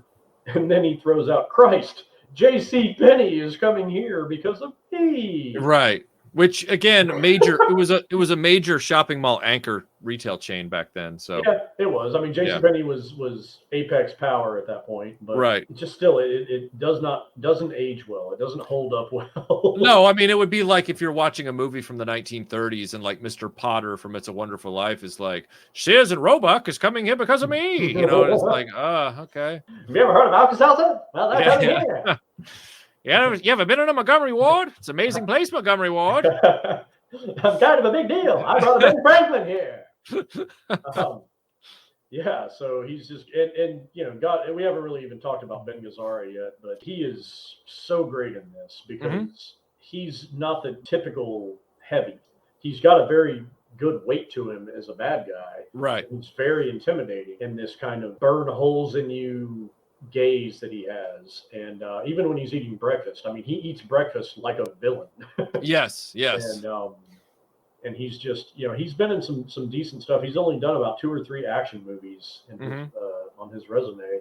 He was in The Bridge at Remagen. Yep, which I have on Blu-ray. Great movie. And he was really good in that. And he did a movie that I would love to tackle in this podcast one day. Have recently found it on YouTube in its entirety. It's pretty much the only way to watch that movie because it's never been on DVD or Blu-ray. And it's called High Velocity. Oh, okay. And it's him and Paul Winfield as Vietnam veterans that become mercenaries. And they get hired to go after, it's basically the movie Proof of Life, but without the romance. Okay. So they get hired to go after Keenan Wynn is a industrialist millionaire guy that gets kidnapped in the jungle. I think it's in the Philippines. And they get hired by his wife to rescue him. Oh, cool. And it's pretty cool. It's got 70s pacing. I think it came out in 76, 75. Right. And I remember seeing it. It's like one of those grindhouse action movies, but he's really good at it. But those are the only 3 action movies that I think he's done. Yeah. Well, I learned that they wanted James Garner for that role. Oh, interesting. And they actually went and spoke to him. It was the director, Joel Silver, the producer. And apparently Joel Silver botched it up for all of them because when they went to meet him, they met at some hotel somewhere and they met out by the pool or whatever. And James Garner came out to meet them. And Joel Silver just bogarted the conversation right up front by talking about all the movies he's done and all the money his movies have made. So they're talking about Predator, and he's like, and I'm working on this movie called Die Hard right now, and I did this movie called this, and it made this much money, you know, and all this kind of stuff. And that was before the director and the writer could even get a word in edgewise. And so at that moment, James Garner apparently was just like, yeah, you know, success really doesn't interest me. That's and a very James Garner thing to say. Yeah. And then he was like, who's directing this picture anyway? And the guy said, I am, sir. And he was the director was a big James Garner fan, which really sucked. You know, it was like, and James Garner wasn't rude or anything, but he was just like, well, I appreciate you guys coming out and talking to me, good luck with your film and all that kind of stuff. And it would, so they wanted Garner. And then when they couldn't, the director said, because thanks, Joel Silver, the director said, why don't we get Ben Gazzara? Because he's really good. And right now he's only doing movies in Europe because he's kind of fallen out of fashion in Hollywood. Let's bring him back. And Ben Gazzara is very old Hollywood. Like he's very like 50s. Yes. Like, coming out of the post-war era movies. Yes. And you can just hear it in his syntax and everything, the way he talks. He's all like, "You're an abuser." Yeah. And he's got that. Hey, you want some breakfast? Yeah, come on. You're a smart boy, aren't you, Dalton? Yes. And he's just got that kind of air about him. He took the whole role very seriously. He was very excited to do the movie. Like he didn't treat. He didn't treat it like some flip thing. He was like, I can't wait to get to work. This is going to be great. Yep. And you can tell he threw himself into the role. Like Oh, he loved it. And I loved on the documentary on that Shout Factory when Marshall Teague, the guy that plays Jimmy, tells a story about when he meets him on set. He introduced himself as Jimmy, never told him his name. So he would get that familiarity with calling him Jimmy. And he was like, if you need anything, you let me know. And he became his do boy, just like he is in the movie. And it's like, hey, Jimmy, let me get a cup of coffee, and that translates on screen. Like you really feel like that guy is his hound dog. Yeah. I thought that was brilliant. And we haven't talked about Marshall Teague yet, really, either. And he was really good in this. He's the enforcer, Jimmy, and next to Brad Wesley, and he really doesn't have a lot of lines, but he really makes the most of it when he does. Well, he doesn't have to. His eyes are so crazy. Like he has that crazy look with the kind of clenched lantern jaw, crazy eyes. And you're going, man, I guess the casting call for this was, can you look crazy and violent? And it's like, okay, I'd really like to see this guy fight the dojo master in Karate Kid 3. I think that would be an epic battle. Yeah. Yeah. Even when he's like mouth slacked and open, he's still scary looking. Like, when he almost says something to Swayze when they're in the auto parts store and he walks by him and they kind of give each other that passing glance. Yes. It's like, and it's like you can tell he's about to say something, but he doesn't. Yeah, so great in this. So he basically offers him, what if I want you to come work for me? So he sees this as like, okay, this guy's just not going to go away. The only way to get rid of him is to bring him into my fold and, buy him out, basically. Like any businessman would think. Sure. And he just flat out refuses. There's no amount of money. You've insulted me. You're an asshole. Fuck off. Right. So the groundwork is laid that these two guys are going to have a wreck. We're taken back to the Double Deuce. Everything is final form. It is beautiful. It is busy. It is, they're counting people at the door. They've got people lined up outside. Right. The Double Deuce has become what Tillman wanted it to be. It's basically become the bandstand from the beginning of the movie. Right. We are introduced passingly to Keith David. Yes, bartending. Keith David is the new bartender. And Keith David is Ernie the bartender, and his entire backstory is cut out of this movie because of the sacrifice of that 3-hour plus cut. Yep. And because he is in the opening marquee credits. He's not it says, Patrick Swayze, Ben Gazzara, blah, blah, blah, Keith David, blah, blah, blah. And you're going, wow. Fifth build in this movie. Yeah. It has 2 lines. I can't remember the second one. It's incidental and it's in the background, but his one line in this movie is "Whiskey's running low." Yep. And that's it. It kills me because when I first watched this movie the first time, I knew who Keith David was because I was a huge fan of They Live. And I'm like, oh shit, Keith David's in this movie. I bet he's one of the bouncers. I bet he kicks ass. Nope. No. We get to see him do nothing. Such a wasted opportunity. Huge waste. If I'm coming out of my wallet for that 3-hour plus cut, it's because of Keith David. Yep. And the fact that Sam Elliott just did not get enough screen time. No, he didn't. Later that night, we get the second date with Doc. where she shows up in the tablecloth formal dress. And of course, that goes, I don't even think they do anything. They just go right to his place. And They go right to his place. He turns on some, slow, sensual music on the radio. The radio looks like it's from 1936. And then great reception for a radio from 1936. And then they have the most awkward sex scene I think I've really ever seen that wasn't meant to be comedic. Like, it's not comedic. It doesn't come off as comedic when you watch it, but it does come off awkward. And most of the time, when a sex scene is played for awkwardness, it's meant for laughs. Whereas this is just straight-faced awkward. And also, the chemistry between the two of them is very strange. She's so, even though there's nothing in the scene to indicate that that she is not engaged in something consensual when they start kissing. Yep. However, everything that's on her face and body language is, wow, the chemistry between them is awkward. Like, there's something not firing here. Well, one of the things that I think leads to that, and it leads the viewer to see it that way, is that before they start kissing, she's running from him in that apartment, in that loft. He's chasing her around slowly. Right. Mm-hmm. But she's kind of backing away and, right. I saw your picture in Red Webster's place, kind of stalkery. Uh-huh. Oh, yeah, he's my uncle. Yeah, right, I'm right. with him, and she's just trying her best to kind of like, yeah. And it just doesn't, like, she's not gravitating towards him. Right. Like you would think that she would. So when they do finally have their standing wall fuck against the rock wall. Which uncomfortable, like, woo. Yeah. Chafe much? Yeah, let me show you a good time. Yeah. But I don't know if Melinda pointed this out. I didn't catch it. Same song was played in the sex scene in Dirty Dancing with Patrick Swayze and Jennifer Grey. She did point that out. Otis Redding's These Arms of Mine. Yep, she did point that out. That's right. As a matter of fact, from what I learned, the catchphrase of this movie, the poster tagline, they tried to pitch it as the dancing time is over. Now we have to get dirty. Now we're getting dirty, which I'm sure Patrick Swayze was like, time, nah, And at that point, I asked Melinda, I was like, well, wouldn't that then be a lot more synergistic if they'd called the movie Double Deuce, because Dirty Dancing Double Deuce? But she said, no, they always intended to call it Roadhouse because it was the lyric to the song and all that stuff. And I'm like, okay, fine.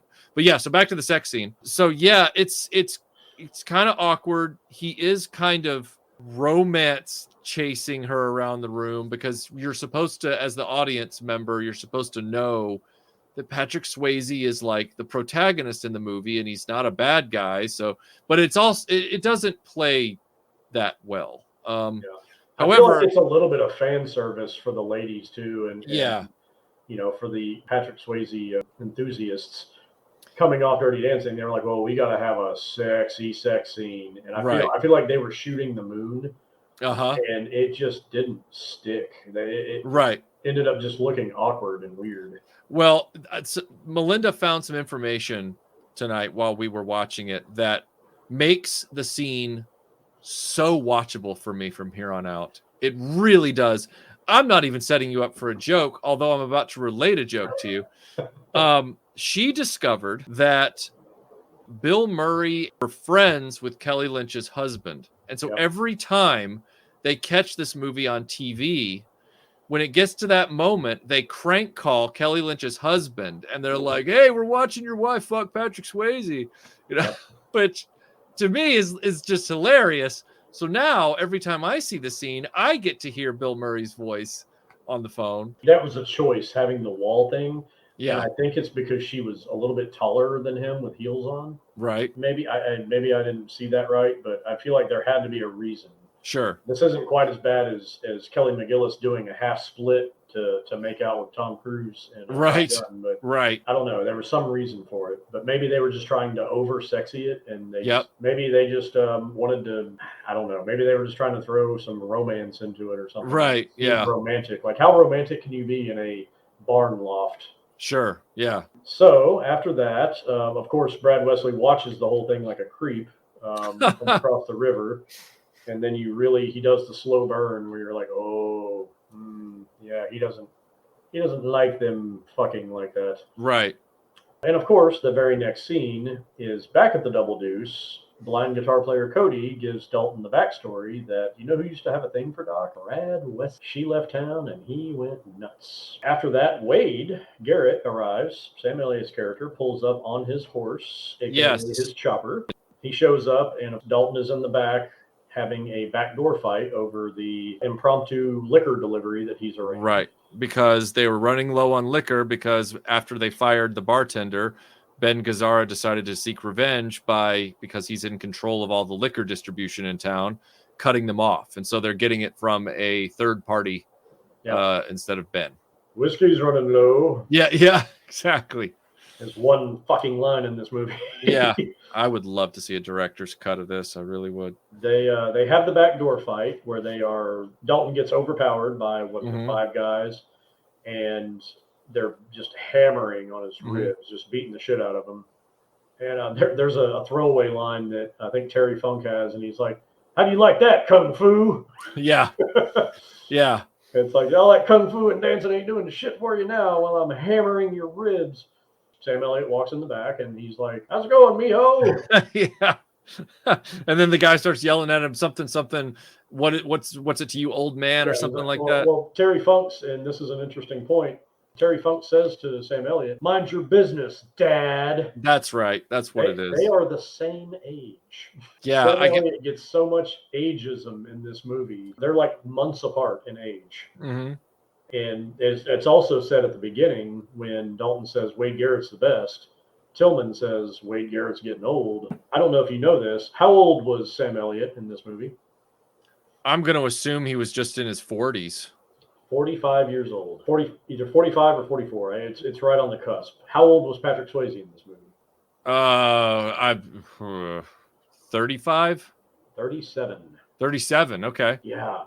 It's a crazy thing being that I just turned 44 and seeing how much older Sam Elliott looks in this movie. And right. The gray hair and right. And he's kind of thin and he's got kind of like the gaunt face and everything else. But he's just always looked old. Right. Since he was in his 30s. He's like Tommy Lee Jones. They just always looked old. But I always thought that was interesting. And I'm like, wait a minute, he can't be that much older than him. And looked it up and sure as shit, they're same age. Wow. And Ben Gazzara was 57 in this movie. That sounds right. He calls him an old man. Right. Wade comes to the rescue, kicks the shit out of the guys. He has that famous line where he kicks Tiny Ron, the really tall guy. Mm-hmm. That guy has an interesting lineage too. He played in The Rocketeer. He was the big Rondo Hatton inspired bad guy. Oh, Lothar. Yeah. He had the Rondo Hatton face and all that. That was him. Oh, cool. He's played a lot of really large, because he's like 7 feet tall, Mm-hmm. and I believe he's passed away now, but he played a lot of like big guys, in makeup and things like that. Kicks him in the knee and drops him, and then leans down over him and is like, "God damn, that hurts, don't it?" Yeah. Yeah. It's my favorite line in the whole movie. Yeah, it's so true, but it's like he just has that moment of levity where it's like, "Hey, I just crippled this guy basically. I just took your fucking kneecap out. Right. And I'm gonna gloat over you while I do it." Mm-hmm. Another interesting little thing, a lot of people think that he's saying amigo when he calls Dalton mijo. Really? And what he's actually saying isn't mijo like M-I, and it actually came up in the subtitles as M-I-J-O. It's mi-ijo, M-I-H-I-J-O, which means my son. Right. And most people don't understand that that's what he's saying to him is, "Hey, my son, what's going on?" They just think it's something cool to say. Right. And without going any further, Wade Garrett in this movie is the coolest motherfucker in any movie ever. Right. Yeah. He steals the film. Yeah. At 12 years old, he was hardwired into my head. That is what a cool guy is. Right. Which is why it's so infuriating that he gets dispatched, because you think he's smarter and more experienced than Dalton. I know they have to motivate him in some way. I get it. But it's like, I don't like seeing this guy Obi-Wan Kenobi. It's the one thing about the movie that I'm not. We'll get to it, but it doesn't make a lot of sense to me, and it also it doesn't ruin the film because you want to watch Sam Elliott in it over and over again. Yep. But it doesn't track for me. So yeah, I hate that as soon as he becomes the mentor character, he's going to die. Right. They Obi-Wan Kenobi him. They Apollo Creed him. They we got to get rid of him. We got to Gandalf him. Which is crazy. But one little detail I noticed about Sam Elliott's character in that movie, in Wade Garrett, in that scene, he's wearing logger boots with about a 2-inch heel, at least 2.5-inch heel. That is a bouncer trick. You always want to wear footwear, usually boots, in case you have to do some, you get into some shit. You don't want to be wearing, house slippers. Right. If you can make yourself look taller, that's an advantage. Okay. A drunk guy will look at you, and you can be a big guy, you can be a muscular guy, whatever. You can be an intimidating guy. Drunk person logic, where if somebody is talking shit and they're like, "Oh, fuck you, I'll fuck you up, bouncer," blah, blah, blah. If you're just that much taller than you normally are, that can completely change their mind.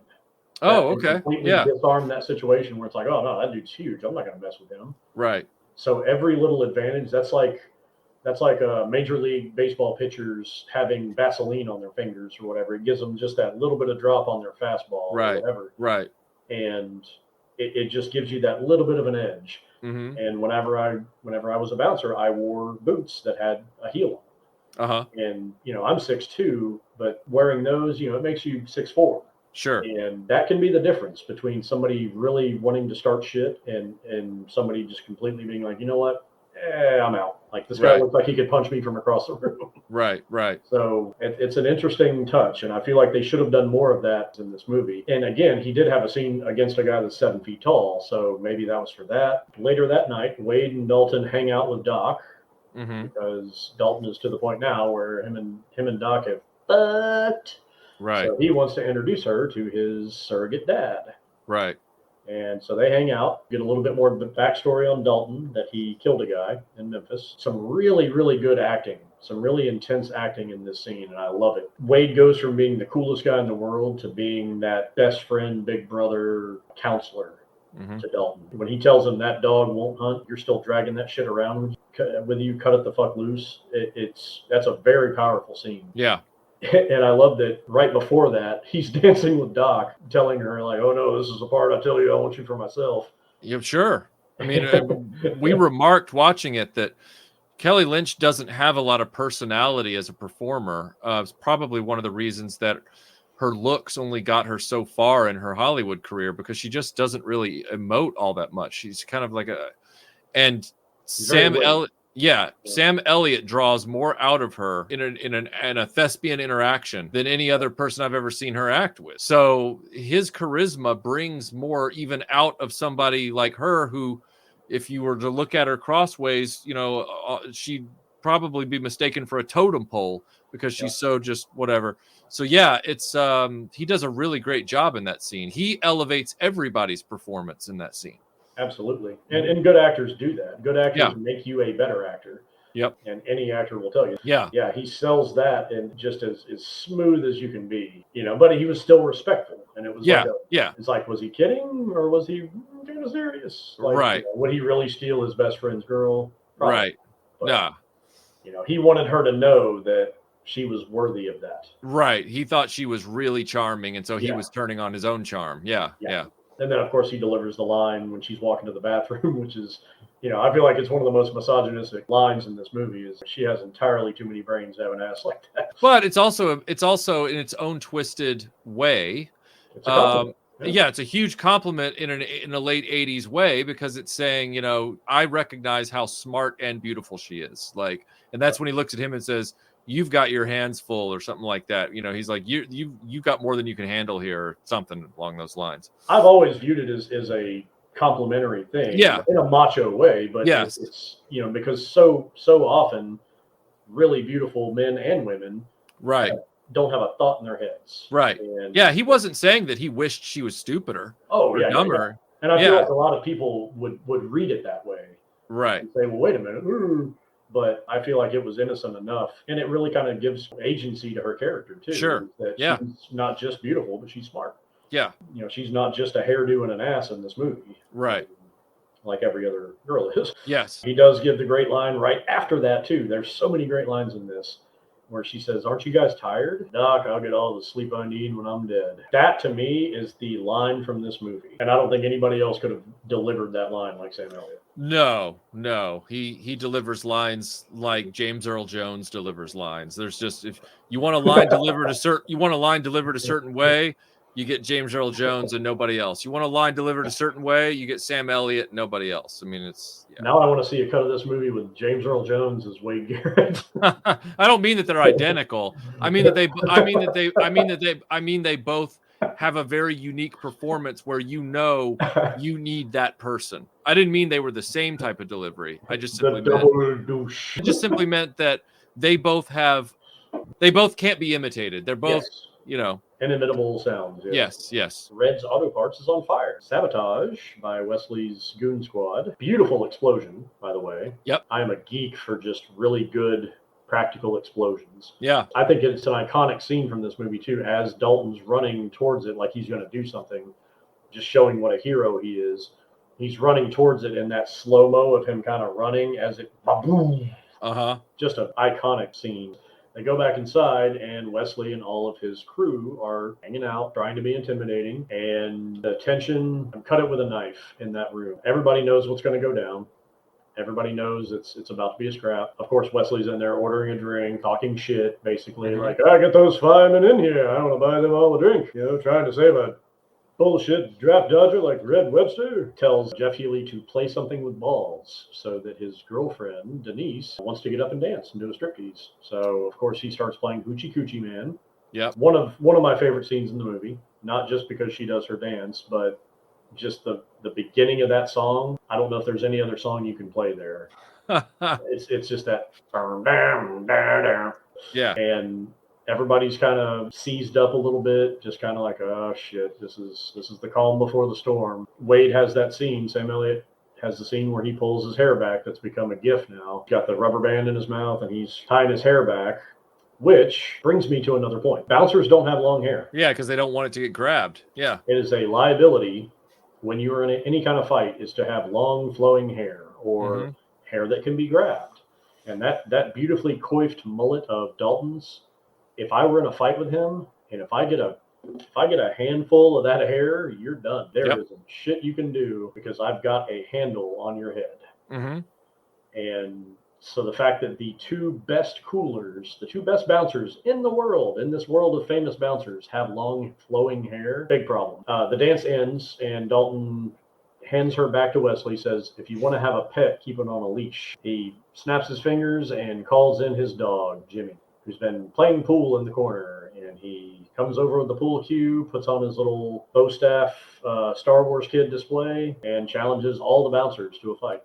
Yeah, he does that big, it's the biggest stunt in the movie where he flips onto the stage. Yeah, the pole vault. Isn't this also the last time that we see the blonde girl in the movie?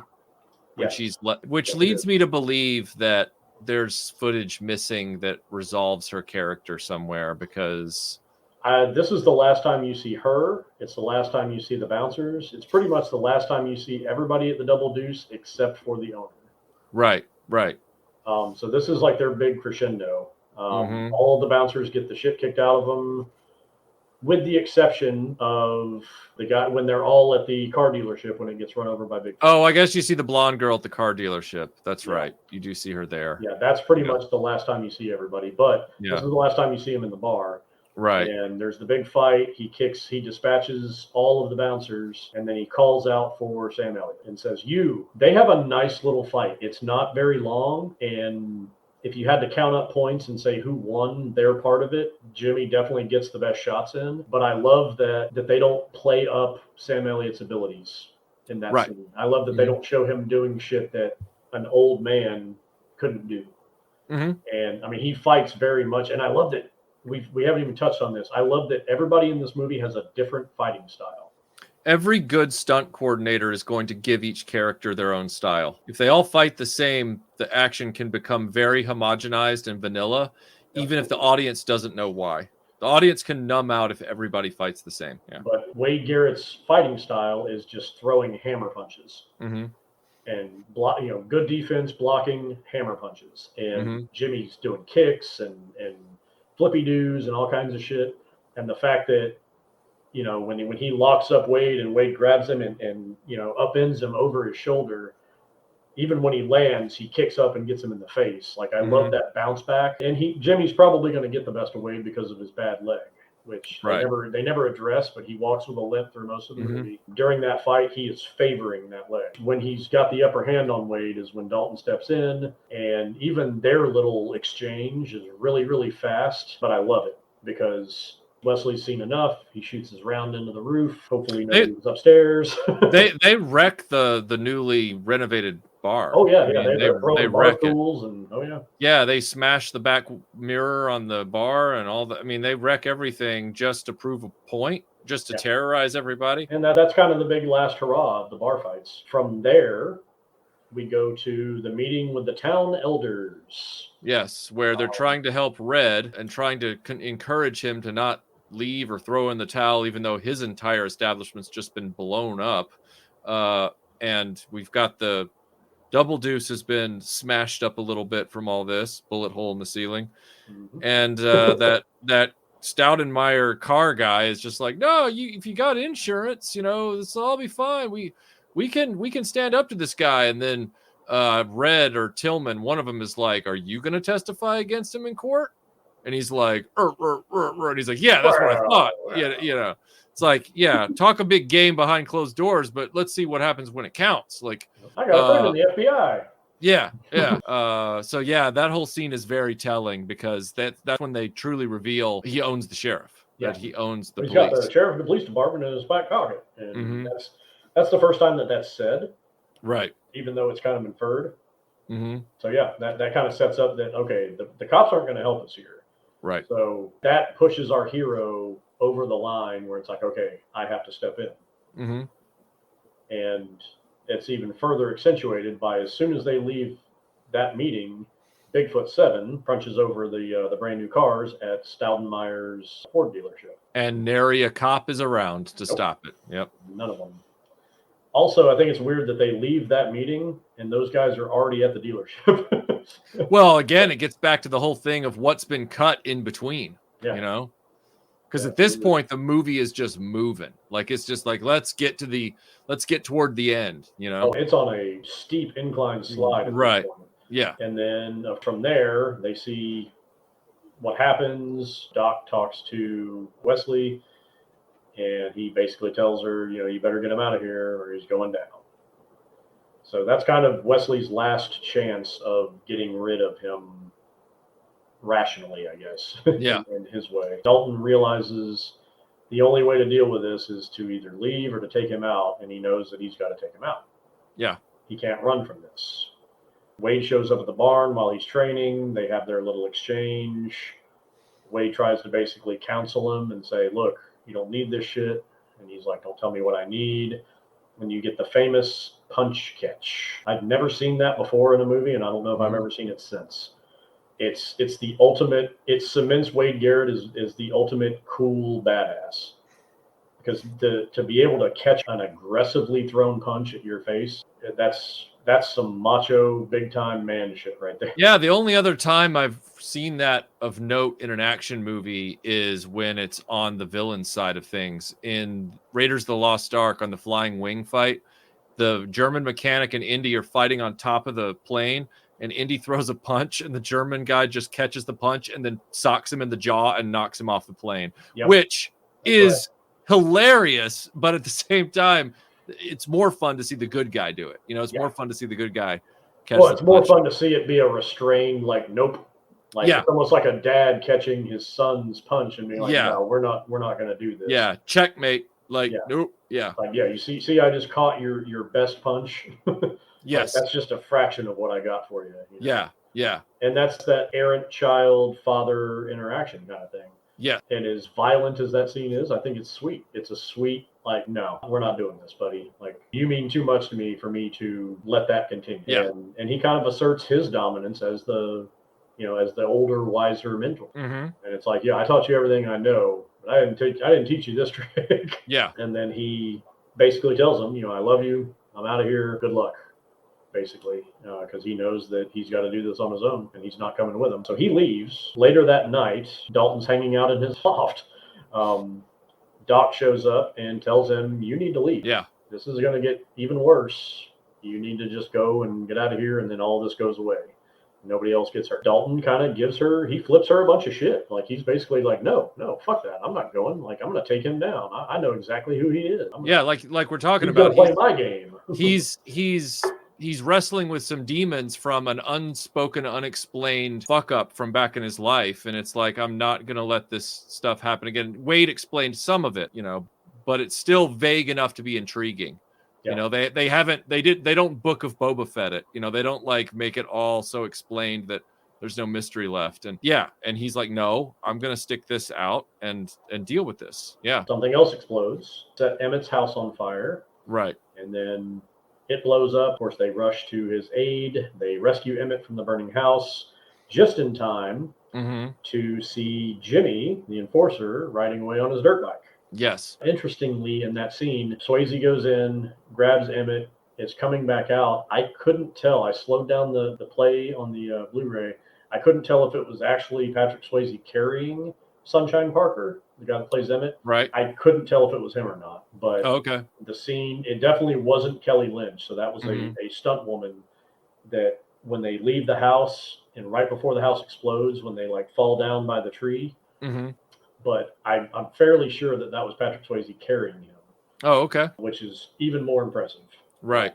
Because he was a fairly big guy. He sees Jimmy and it's like, oh no, you're not getting away. He runs, jumps.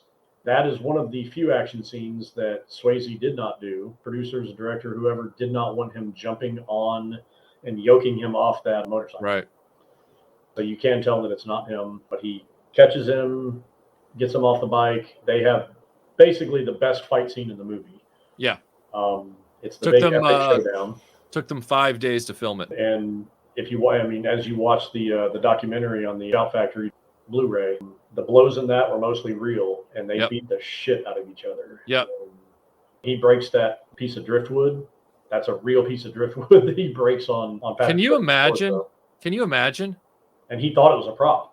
Right. So he grabs it and he's like, waffooning him with this thing, and they get a shot where it breaks. Just kudos to both of those guys for giving it everything. Yeah. You just don't see that in movies nowadays. No. And not to sound all like, oh, they don't make them like this anymore. But no, they really don't. They really, literally don't. And those guys became really good friends, lifelong friends, Patrick Swayze and Marshall Teague. When you throw those kind of blows at each other in a movie, I guess it tends to do that. Well, especially when you're both not actually angry with one another and you both have to suffer this whole thing together to get the movie's scene to look right. Yeah. You both have gone through a journey. Yeah, for sure. Yeah, to go through all that and not kill each other, it builds some trust. It's true. Patrick Swayze wins the fight by ripping Jimmy's throat out. Which I have to assume is motivated by the fact that he had a gun pointed in his face, because that's how it happened the last time. There's something about Dalton not liking a gun pointed in his face that sets his brain over to kill mode, which I find interesting. It's like, even though Dalton is of a skill level where a gun can come up into his face and he can just dispatch the gun and immediately put himself back on equal footing. I'm not saying sticking a gun in someone's face isn't a lethal and dick move to do, which would warrant your death. Not saying that. I'm simply saying that for Dalton, skill level being what it is, he doesn't have to keep going after that. Like, he can totally just bap, bap, and then and now you're down. But he's like, nope, he put a gun in my face. I'm going to kill him. You just tried to kill me with a gun. I'm ripping your fucking throat out. Throws the corpse into the river and screams, Wesley! Yeah, and I'm going, you would think that Wesley, having the cops in his pocket, would then bring this guy up on charges of murder. And then he doesn't, which again lends itself to the whole thing that he's a sociopath, That would have fixed his problem. Yes. Then we wouldn't have had the big showdown. True. So the next morning, Dalton goes to the Double Deuce. I don't know if he goes there to quit or if he goes there. He is in his Mercedes. Yeah, I think he's made the decision to leave. He's done at that point. He's like, okay, I'm leaving town. So he goes there to get his stuff, figure out his locker or whatever. Phone call. So he's like, oh, I better answer this. And of course, it's Brad Wesley. Right. And giving him the coin flip. You have to pick Wade or the Doc. And of course, you can't do that. Sure. Wesley flips the coin. I sure would like to tell you how it turned out. Yep. Oh no. And then immediately they release Wade. He walks in. He's all bloodied and beat up. Well, that's the odd part. Immediately they release him. We've never seen him captured. Right. So it's like, why? He says 3 people beat him up. So it's like, I'm assuming there's a cut scene because it's almost like if Wade was already getting beaten up, why didn't they just kill him where he was? You know, like why? Anyway, so, and the other part that doesn't make any sense about this scene for me is he tells Wade, this is over. We're getting out of here. There's no point in proving anything. And Wade's like, good. This is the best news I've heard all day. This is great. Let's get out of here. And Wade makes the smart move to say, let's go. And he's like, no, no, no. Hang out here and rest and have a beer. And it's like I just got kidnapped and the shit kicked out of me. Yeah, and I just got off the phone with a guy that says he's going to get either you or the doc. So why don't I keep an eye on you? Why don't you and I just get in the Mercedes together? Like, don't leave him here. That part. Nobody else is there. No one's there. Keith David is not there to protect you. Yes, Keith David cannot save you. Yeah, Tillman will not protect you. Yo, Tillman, no. He's going to be crumpled up on the couch. Yep. Like he's going to turn into a turtle with the first punch. Right, yeah. There's no reason for him to have just left him there except for plot convenience to come back and find him dead. So that part really irritates me because it's like anybody with common sense, anybody who's survived that many fights, if it's down to that situation, you get his butt in the car with you. Like you keep an eye on him at all times. And we're to assume that Wade doesn't have his motorcycle anymore because they must have captured him. They must have wrecked it in a deleted scene and captured him and beaten him up. Yeah. And he left the day before. So there's almost a whole day that goes by that he is unaccounted for. So he doesn't have his own wheels. He can't just leave. Right. Like you basically marooned him at the fucking Double Deuce. Yes. There's no reason why he couldn't have gone with him. Like it's bad writing. It's bad. Yeah, writing. it is. It is. And it's one of the few gripes I have with this movie. But I fully admit that is a ridiculous logic hole. Yeah. He leaves him marooned, beaten, and helpless on the bar at the Double Deuce while he goes to try to romantically kidnap Doc, and she's just not having it. She's looking at every x-ray in the world. She's got like 50 different x-rays in there she's looking at. She's like, oh here's a spleen. Huh? So he goes in, he's like, yes you are, you're leaving with me. And she's just like, absolutely not. You fucking murdered a guy last night. You ripped his goddamn throat out. I'm probably gonna have to go to court over this. Yeah. It was fun fucking against the rock wall, but you're just not worth it, dude. Yeah. So she basically tells him adios, and he goes back to the Double Deuce, finds Wade dead with one of the Deuce's knife in his chest. Right. And a note saying it was I will give him this. As much as I don't like that Wade died, as much as I don't like the structure of that happening, Swayze absolutely kills it in that scene. Yeah. Because there's no cut scenes. Once he flips him over and there's that knife there, once you see what the note says, they stay on Swayze for like a good 45 seconds to almost a minute. Mm-hmm. And he whips up the tears and him breathing hard. He really sells that whole like, I'm going to pull this knife out of my dead best friend. And he's just, and just, I rewound that scene like 3 times yesterday, and I was like, holy shit, I love that.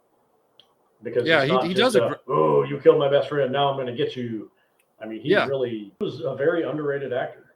Very underrated. He had a very good naturalistic, just an intensity, but he had that same kind of thing like Kurt Russell has, where it's like you feel like you know him. And he's a very accessible performer. Very relatable. Yeah. Mm-hmm. So anyway, he takes the knife out to the car, and you hear that Michael Kamen score hit where it's like, ding, ding. We need to talk about Michael Kamen briefly because this was his heyday. Like, he just come off Lethal Weapon. He was doing this. He just done Die Hard. He's doing this. He's about to do License to Kill. He's about to do a number of these films. He set the tone for action films of the mid to late 80s through the early 90s. It was Michael Kamen's world, and we just lived in it at that point. Very underrated score in this.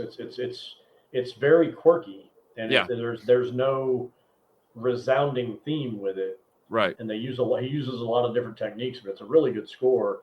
Something else we haven't talked about is the use of musical transitions. Mm-hmm. In this, every single scene has a song transition, and it's beautifully done. Mm-hmm. And the reason they did that is because they didn't know how to fade from one scene to the next. Well, when you cut an hour out of the movie, you really are going to need a transitional trick to do it, you know? And they couldn't fall back on like Highlander transitions because you got to pre-plan those. So they had to fudge it a little bit. Yeah. And they didn't do a stylized wipe or anything like that. It was just as soon as one scene ends, you get the beginning of a song, and it's almost all Jeff Healey. And it's and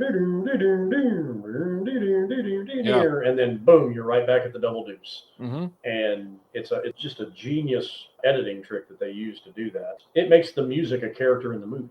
Sure. Because Jeff Healey's only in a few scenes, but you feel like he's almost like the narrator of the movie with the music. Yeah, he's the rooster from Disney's Robin Hood.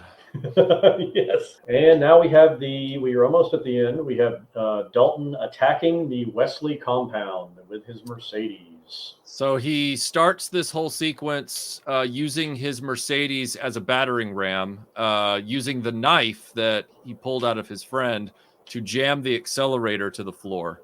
They, of course, do the most shooting they've ever done in the film, and they all shoot the Mercedes up, and it blows up in this huge fireball while it spins through the air and then streaks along the asphalt, barely missing the other cars that are parked there, thus allowing him to kind of get around them and start dispatching everybody else in the house. This scene is, once again, like you described the movie, it's brisk, but it's very effective in the way that it shows how deadly he is when he's angry, which is funny because they describe him as a guy that knows some martial art, you know, some weightlifting and boxing and stuff like that, or not full on gymnastics, but clearly he knows some stuff. But it's not like we get into with some of the movies of the late 80s and early 90s where everybody's a ninja. Like he's not described as a ninja or a special forces dude or a former Green Beret or anything like that. He's just this guy that just took on a job that's real, and well, he's and I good love at that it. about him. I love that they didn't make him an ex-Navy SEAL or a former Marine or any of that stuff. They didn't have to qualify why he's good at fighting and why he's a badass. Yeah, and I love that I love real people in action movies. That's why John McClane, even though he's a cop, he's got police training, but the stuff he does in that, he still feels like a normal guy. Yes. In the first movie anyway, and all the other ones he feels like an Avenger. And I love that he's just a guy that's good at fighting. Like sometimes you can just be a normal guy. That's one of the reasons why I think in many ways, like I know Jason Bourne was like this character who had all this special training, and that's what makes him so badass. But my point in saying that is it also makes you understand or accept why he's able to do these things by barely getting hurt. Whereas Dalton gets hurt. He gets hurt a lot in this movie, even though he's also the best. And that's kind of the reason why I love Raiders of the Lost Ark Indiana Jones as well, because he's in these absolutely brutal fights, And he is not always given the upper hand, but he never gives up. Like the guy just never gives up. For the purposes of this conversation, I'm discounting the sequels to that film because the action becomes far more stylized and jokey. Whereas in that movie, it's very raw. It's just like, this is a fist fight and I've got to survive or die. So Dalton's like that. Yeah. Well, yeah. And Indy looks the best when he's beaten up. Yeah. And he's weathered, and when he's taken off that shirt or they're on the boat and he's just like, everything hurts. And Dalton's got the scars to prove it. So sure. But at this point, he is a man on fire. And the car flip in that is it's a one-shot stunt. And it's just beautiful. It's beautifully rendered. I got to tell you, did you notice the bartender, former bartender, he's doing this like leg pump? Kick. Yeah. He's like pumping his knee while he's shooting the shotgun or whatever it is. And it's like, dude, you've never shot a gun in your life. That actor is probably just like, woo! Like, he does not know how to look good shooting a shotgun. And I was looking, I'm like, I'm backing that up. And I mean, it is the stupidest, goofiest leg move I've ever seen. And for a guy like that with the prepubescent perv stash and I mean, it's just like you were a sorry sack of shit in the beginning of this movie. And now you've got your one chance to look formidable and you still look like a goofball. Like you just, He's just kicking that leg and wiggling. He looks like he's got to pee. But yet he's kind of busy. You know, he can't. Yeah. He looks like a little kid that has to pee, but has a pump shotgun. Yes. It's like, what were you doing? Is that just your, everybody has like a thing, like when they're doing something that's supposed to require skill work, or, like some people put their tongue out when they're doing, and some people are like, when I'm scissoring anything, it's like, yeah. And some people make a face when they're doing something with a video game. Can you imagine seeing him at the gun range? Like he's at the range and everyone's looking at him. And he's like, what's up with the dude with the shaky leg? It's like, what? That can't stabilize your shot. I mean, anybody at the firearm range would be like, you're never going to hit the bullseye if you keep doing that. You need to stop right now.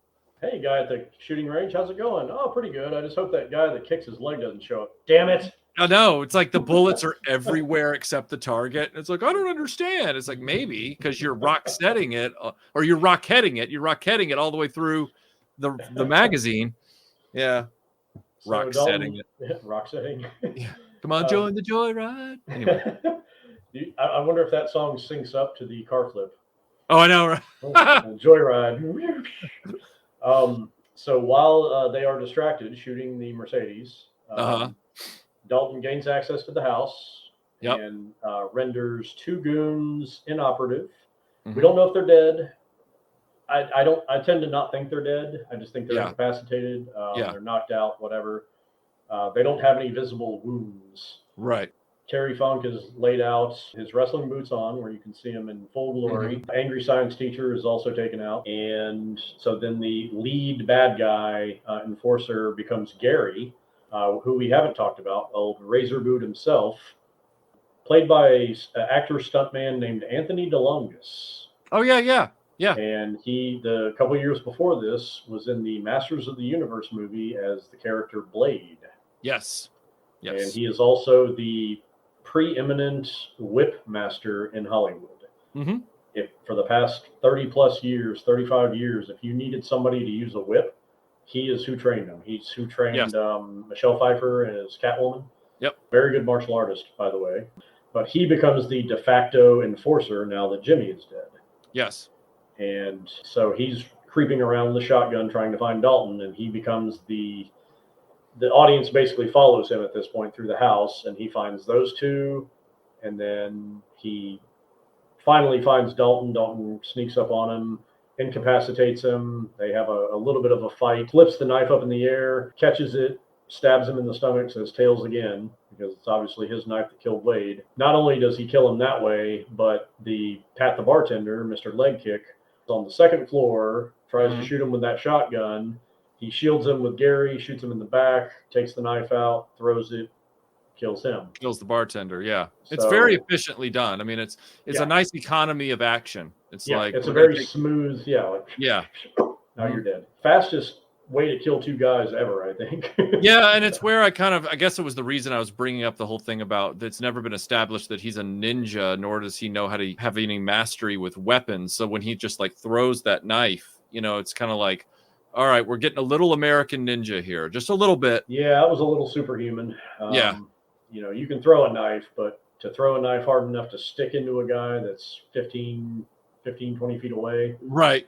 I don't know, man. A little thin, Riggs, a little thin. Anorexic. Then we're led to the jungle room with all of his dead animals, where he hides out and waits for the fat guy, Tinker, to show up, and he pushes a polar bear on him after scaring him half to death. And of course, Tinker is so afraid and hates the room so much that he just starts shooting a taxidermed polar bear. Like, I love I don't know if what is it, Laurel and Hardy or something like that. That the scared teeth chatter thing that he does. Right. Yeah. I feel like he's put there as a good old boy stereotype. Pretty much fuck Tinker. I don't like him at all. Yeah. So then we're led to the final boss fight with Brad Wesley. Mm-hmm. and he has his African spear from all of his safaring. Yep. Which I can only assume was asshole safaring because he does everything like an asshole. Yeah, he probably just had people bait animals and then he'd drive up to him and shoot him, more than likely. With like a bazooka or something. Yeah. So he has this big fight. Not a very convincing final showdown. Ben Gazzara at 58 years old versus. He was a Korean War veteran, so there is that. He was. I did like that little nugget of backstory on him, but still pretty out of shape, and fighting the best world famous bouncer in the world. They have their little showdown. Pulls a gun, kicks it out of his hands, almost throat rips him. And that's the one place where Michael Kamen's music goes super cheesy. Oh, yeah. Because they're trying to like give you this big dramatic thing, like, is he gonna rip his throat out? Oh my god! And like, I don't have a problem with the idea of it being in the script that this is a moment where could he, should he? Because we know Dalton has a problem when a guy pulls a gun out in his face. We know that's like his nobody calls me chicken, nobody, like that's that thing. But the music choice that came there I go ripping throats again. Yeah, can't help myself.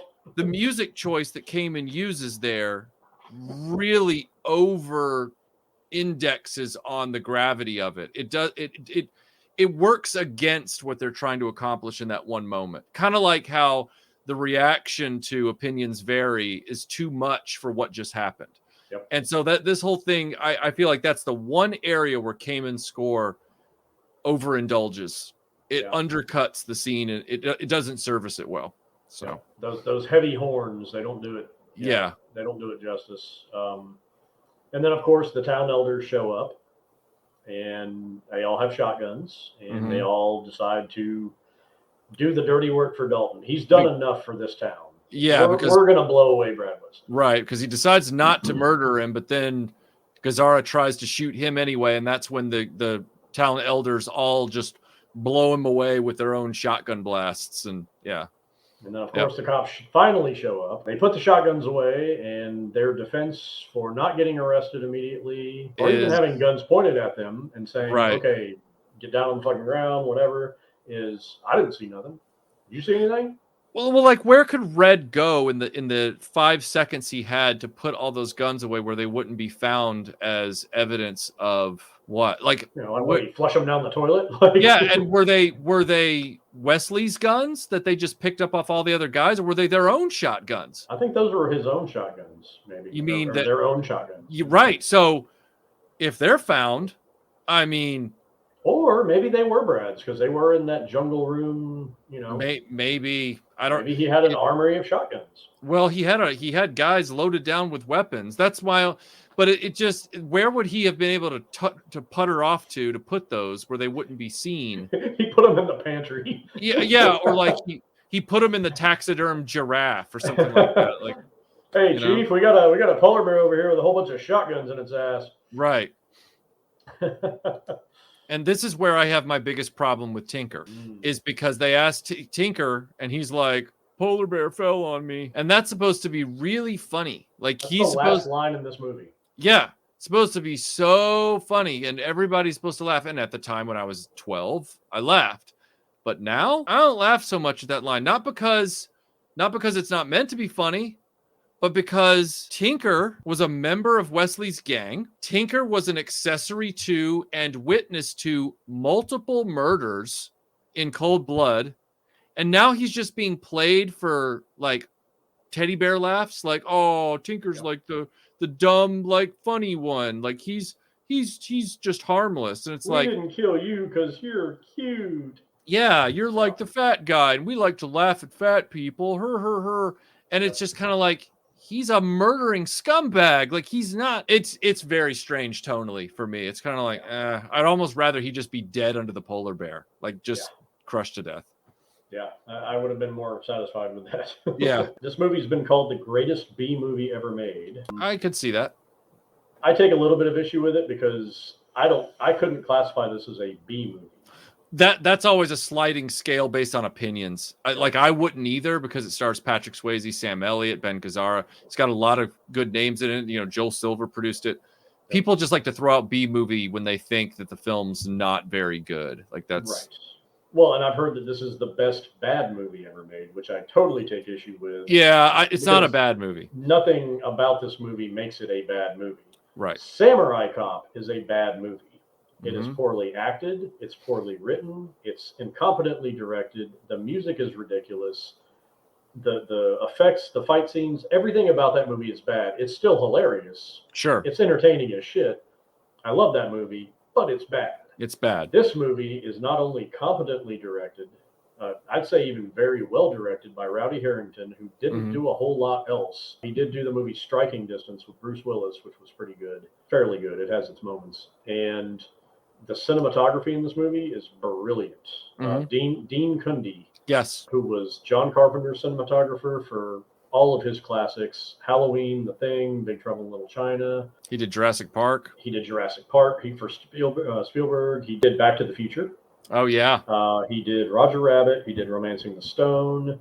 He did Escape from New York, The Fog. Just a brilliant, one of my favorite cinematographers. Just has a really, really good eye for shot composition. And that final scene when he fights Jimmy, it's framed in the back with the burning house. It's beautiful, absolutely beautiful. And I feel like of anybody involved with this movie, both the director and Dean Cundey, they knew what they were doing.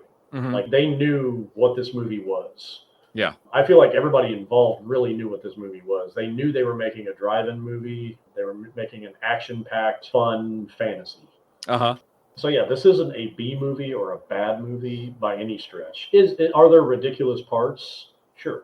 Is it very much a product of its time? Absolutely. I like to think of, to me, what makes a good movie is if you can, not even a good movie, what makes a good story for a movie is if you can take that story and put it in different settings with minimal changes and it still works. Yeah. You could put this story, it's a very simple, straightforward story for the most part. You could put this as a Western and it totally works. You Yeah. put this in a Western setting, the evil land baron, the enforcer guy, the big heavy, the mentor, the gunslinger. You could put this in a future setting. You could put this in a sword and sorcery setting. I mean, it would work in anything. This plot is not dissimilar. I mean, I'm sure there are many Westerns like this, but the one that comes to mind for me is The Man from Laramie. Because in The Man from Laramie, while it's not about nightclubs or anything like that, it's about a guy who, is trying to just come into town to do some business, and then he's going to leave again, and nobody in town is cooperative. And it's because the landowner, the big ranch owner, is basically trying to own and control the whole town. And in the process, he has a little army that's run by his crazy son and some of his ranch hands,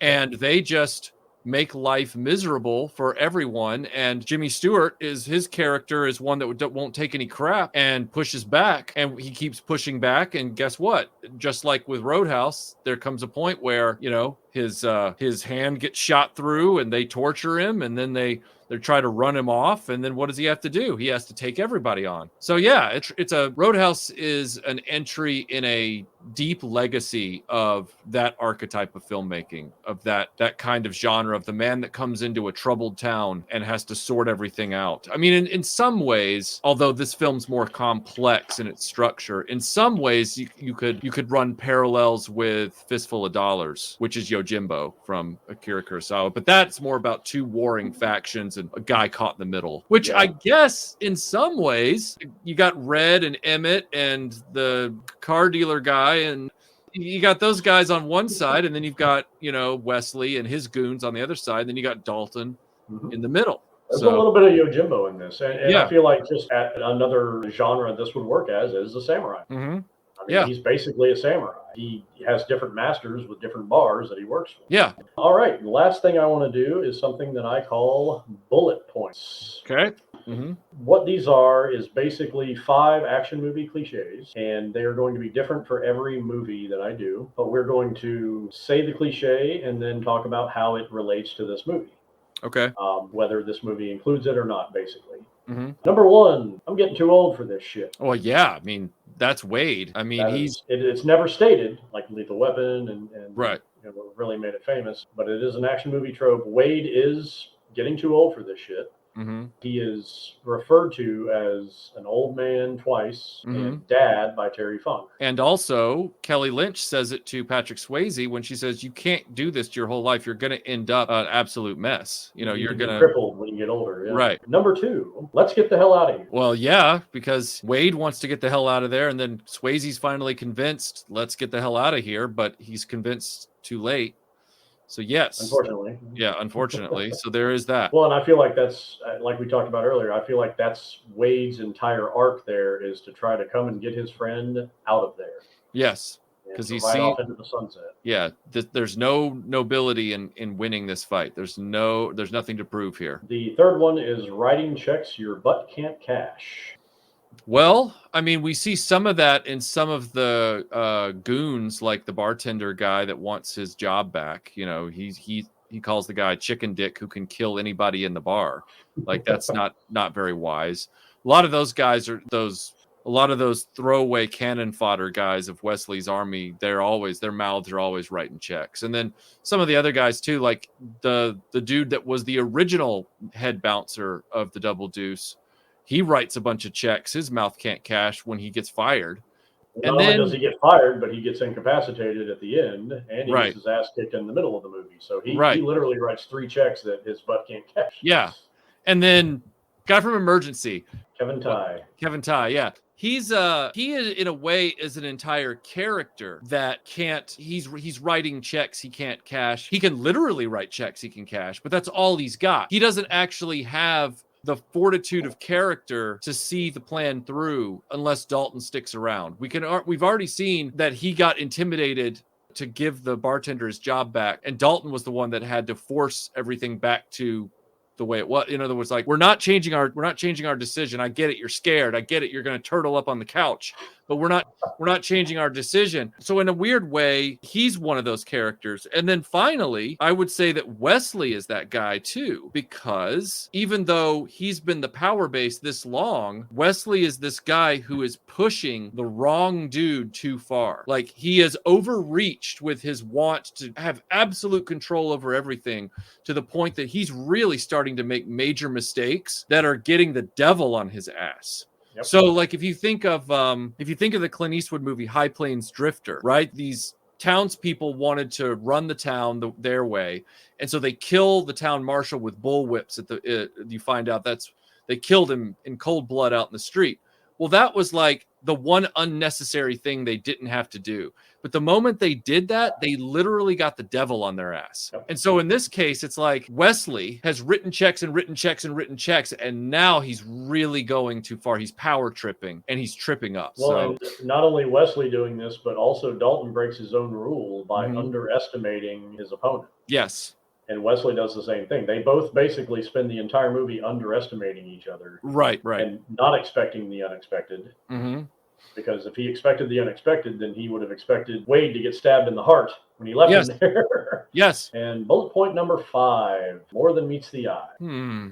I feel like Dalton completely encompasses this by everyone telling him, I thought you'd be bigger, but he's still extremely capable. Him being a philosophy major, having a degree from NYU, and choosing to be a bouncer. I mean, other than being a philosophy teacher, I guess, or philosophizer. I don't know what kind of career path that was. I feel like there's just a lot more than meets the eye with a lot of the characters in this movie. But yeah, a lot of them are, they have lines like we talked about it. The whole thing about a girl with an ass like that never has brains like she does. She defies expectations. And then you've got Wade, who's this guy who everybody says is this old man, and yet he's this really kick-ass fighter, despite the way he looks. And then you got Dalton, who's really short, but he's one of the best coolers in the business. It seems like everybody in this film. Well, you know what? I take that back. Not take anything back, but I want to add in Wesley's character is everything that meets the eye. In other words, he's just as despicable and just as awful as you think he is, and worse so. There's no moment in the film where you have this question mark of going, oh, he could have been a good person but for this. Oh, like, there's not even a moment where you see him, like, most of these movies, you got like the bad guy, he's really evil, but he really loves his dog. And like, you see him like being really nice to his dog. He doesn't even have that in this movie. Nope. Like, which I think is great because I hate those scenes where it's like, don't humanize an evil prick for me. Like, Yep. I don't want to see that. Yeah, I So- was about to say they don't humanize him. I mean, they No. humanize Thanos more than they do Brad Wesley. Yeah. And that's a modern thing where it's like everybody's three-dimensional. And it's like, you know, there's some people in the world where, yeah, everybody's literally three-dimensional, but once they cross certain moral and actionable lines, I don't care about the third dimension anymore. I don't care if their dog really loves them. You know, like Norm Macdonald had this great stand-up bit where he was talking about how, you know, dogs love everybody. And he was like, you know, Hitler had a dog. He's like, that dog thought he was the greatest guy in the world. Like Hitler would come home and that dog would be like, ah, Hitler, I love you, man. You know, like he was just this German Shepherd, you know, that would be like, ah. And it's true. And yet at the same time you go, but he was like the worst person of the 20th century. So like I like the fact that Roadhouse doesn't humanize Wesley. I actually think it makes it better than most of these movies now where it's like, you know, I really found the bad guy relatable. You know, I really like the way they humanized him. And it's like, what is wrong with you? You know? The best villains are just bad, just to the core. Yes. We went through this period where it was like, you know, that black hat, white hat thing is just such shallow writing. And it's like, is it really? Or is it wiser? Because sometimes it just be that way. Yeah. Yeah, I like that they didn't make him likable at all. Me too. They took every possible step to be like, no, this guy doesn't even drive like a good person. No. He drives like an asshole, no matter what he's in. Yes. Every single step of the way. And I just prefer it when the stakes are defined that way. Yep. I don't need as much as I enjoyed Heath Ledger's performance in Dark Knight, I resented the fact that I walked out of that movie liking the Joker more than I liked Batman. And it's like, I don't think you guys served your own script very well. Like you, and that happens most of the time. What was, not to go off on a tangent, but what was the one character in the Disney Star Wars films that most people, even the people who hated them, said, well, this character is actually probably the best developed character in the film? Kylo Ren. These modern script writers, they don't know what they're doing. They could take a lot of wisdom from Roadhouse. They really could. I don't want to overtalk it, but I'm just saying. No, you're right. You're 100% right. I think we could all learn a little something from Roadhouse. Yeah, we could. But pain don't hurt. Pain don't hurt. But as they also say, opinions vary. Opinions vary. And I have that to say about people that think it's cool to just kind of lambast Roadhouse because it's a cool thing to do. I think Seth MacFarlane is to blame for a lot of that with the whole Roadhouse. When Peter Griffin did the whole Roadhouse thing, it was funny, but I feel like people, they got the joke wrong. Yes, they did.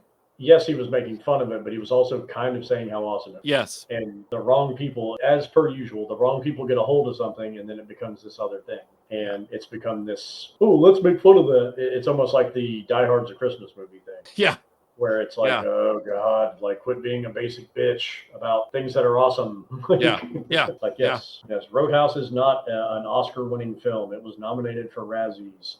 A lot of really good movies were nominated for Razzies. That is not the barometer that people think it is. Roadhouse is one of those films that didn't land in the right time. It's only been appreciated 7, 8. Well, it was quickly appreciated on cable, much like Beastmaster. Roadhouse is a much better film than Beastmaster. I'm only comparing the fact that they both found their audience on cable. Like they both. And on VHS. I remember when it came out on video, everybody talked about Roadhouse. Everybody was like, holy shit, have you seen Roadhouse yet? Yeah. It's badass. It's like nobody bothered to go see it in the theater when it came out, but then people rented it. Thank God for VHS rentals back then. But Roadhouse did find its audience after its theatrical release. And since then, it's had more DVD and Blu-ray releases than some major films. I mean, that movie's been on DVD and Blu-ray more than Lawrence of Arabia and Citizen Kane, having more editions, you know? If you judge movies based on how enjoyable they are as a watching experience, I feel like this movie, it's hard to find more enjoyable movies than this. It's kind of like Tombstone. It's in its tier all its own. Yeah. That's not the metric that a lot of people use. So no. And as much as this film, we've gone through both its positives and its negatives, there's not a lot in this movie aside from maybe the lovemaking scene. There's not a lot in this movie that the modern audience, in my estimation, can call cringe. Yes. It's just an action movie of its time. I don't see much of anything aside from that initial kissing moment of foreplay in the lovemaking scene. Aside from that, there's nothing in this movie that modern kids would call cringe. So at least from my estimation. Yeah. But opinions vary. Yeah. Well, all right. I think that about wraps it up. Once again, tell everybody where they can find you. My YouTube channel is called Retroblasting. That's youtube.com/Retroblasting, where we make all of our videos, and that's our main portal. But you can also find us at retroblasting.com. You can find us on Twitter as Retroblasting. You can find us on Facebook as Retroblasting. And you can find us on Instagram as Retroblasting. We also have a Pinterest, but we don't use it. So you can look us up, but there's not much there. So we're Retroblasting across the board. Very nice. Well, thank you, Michael, for your time. Thank you for being here for the inaugural episode of Endless Bullets. I hope you had fun. I hope the audience had fun. One of my favorite movies, so I'm glad we started it off with a bang. Yeah, it was a fun discussion, and I can't wait to see the next episode. I can't wait to be an audience member for the next episode of this podcast.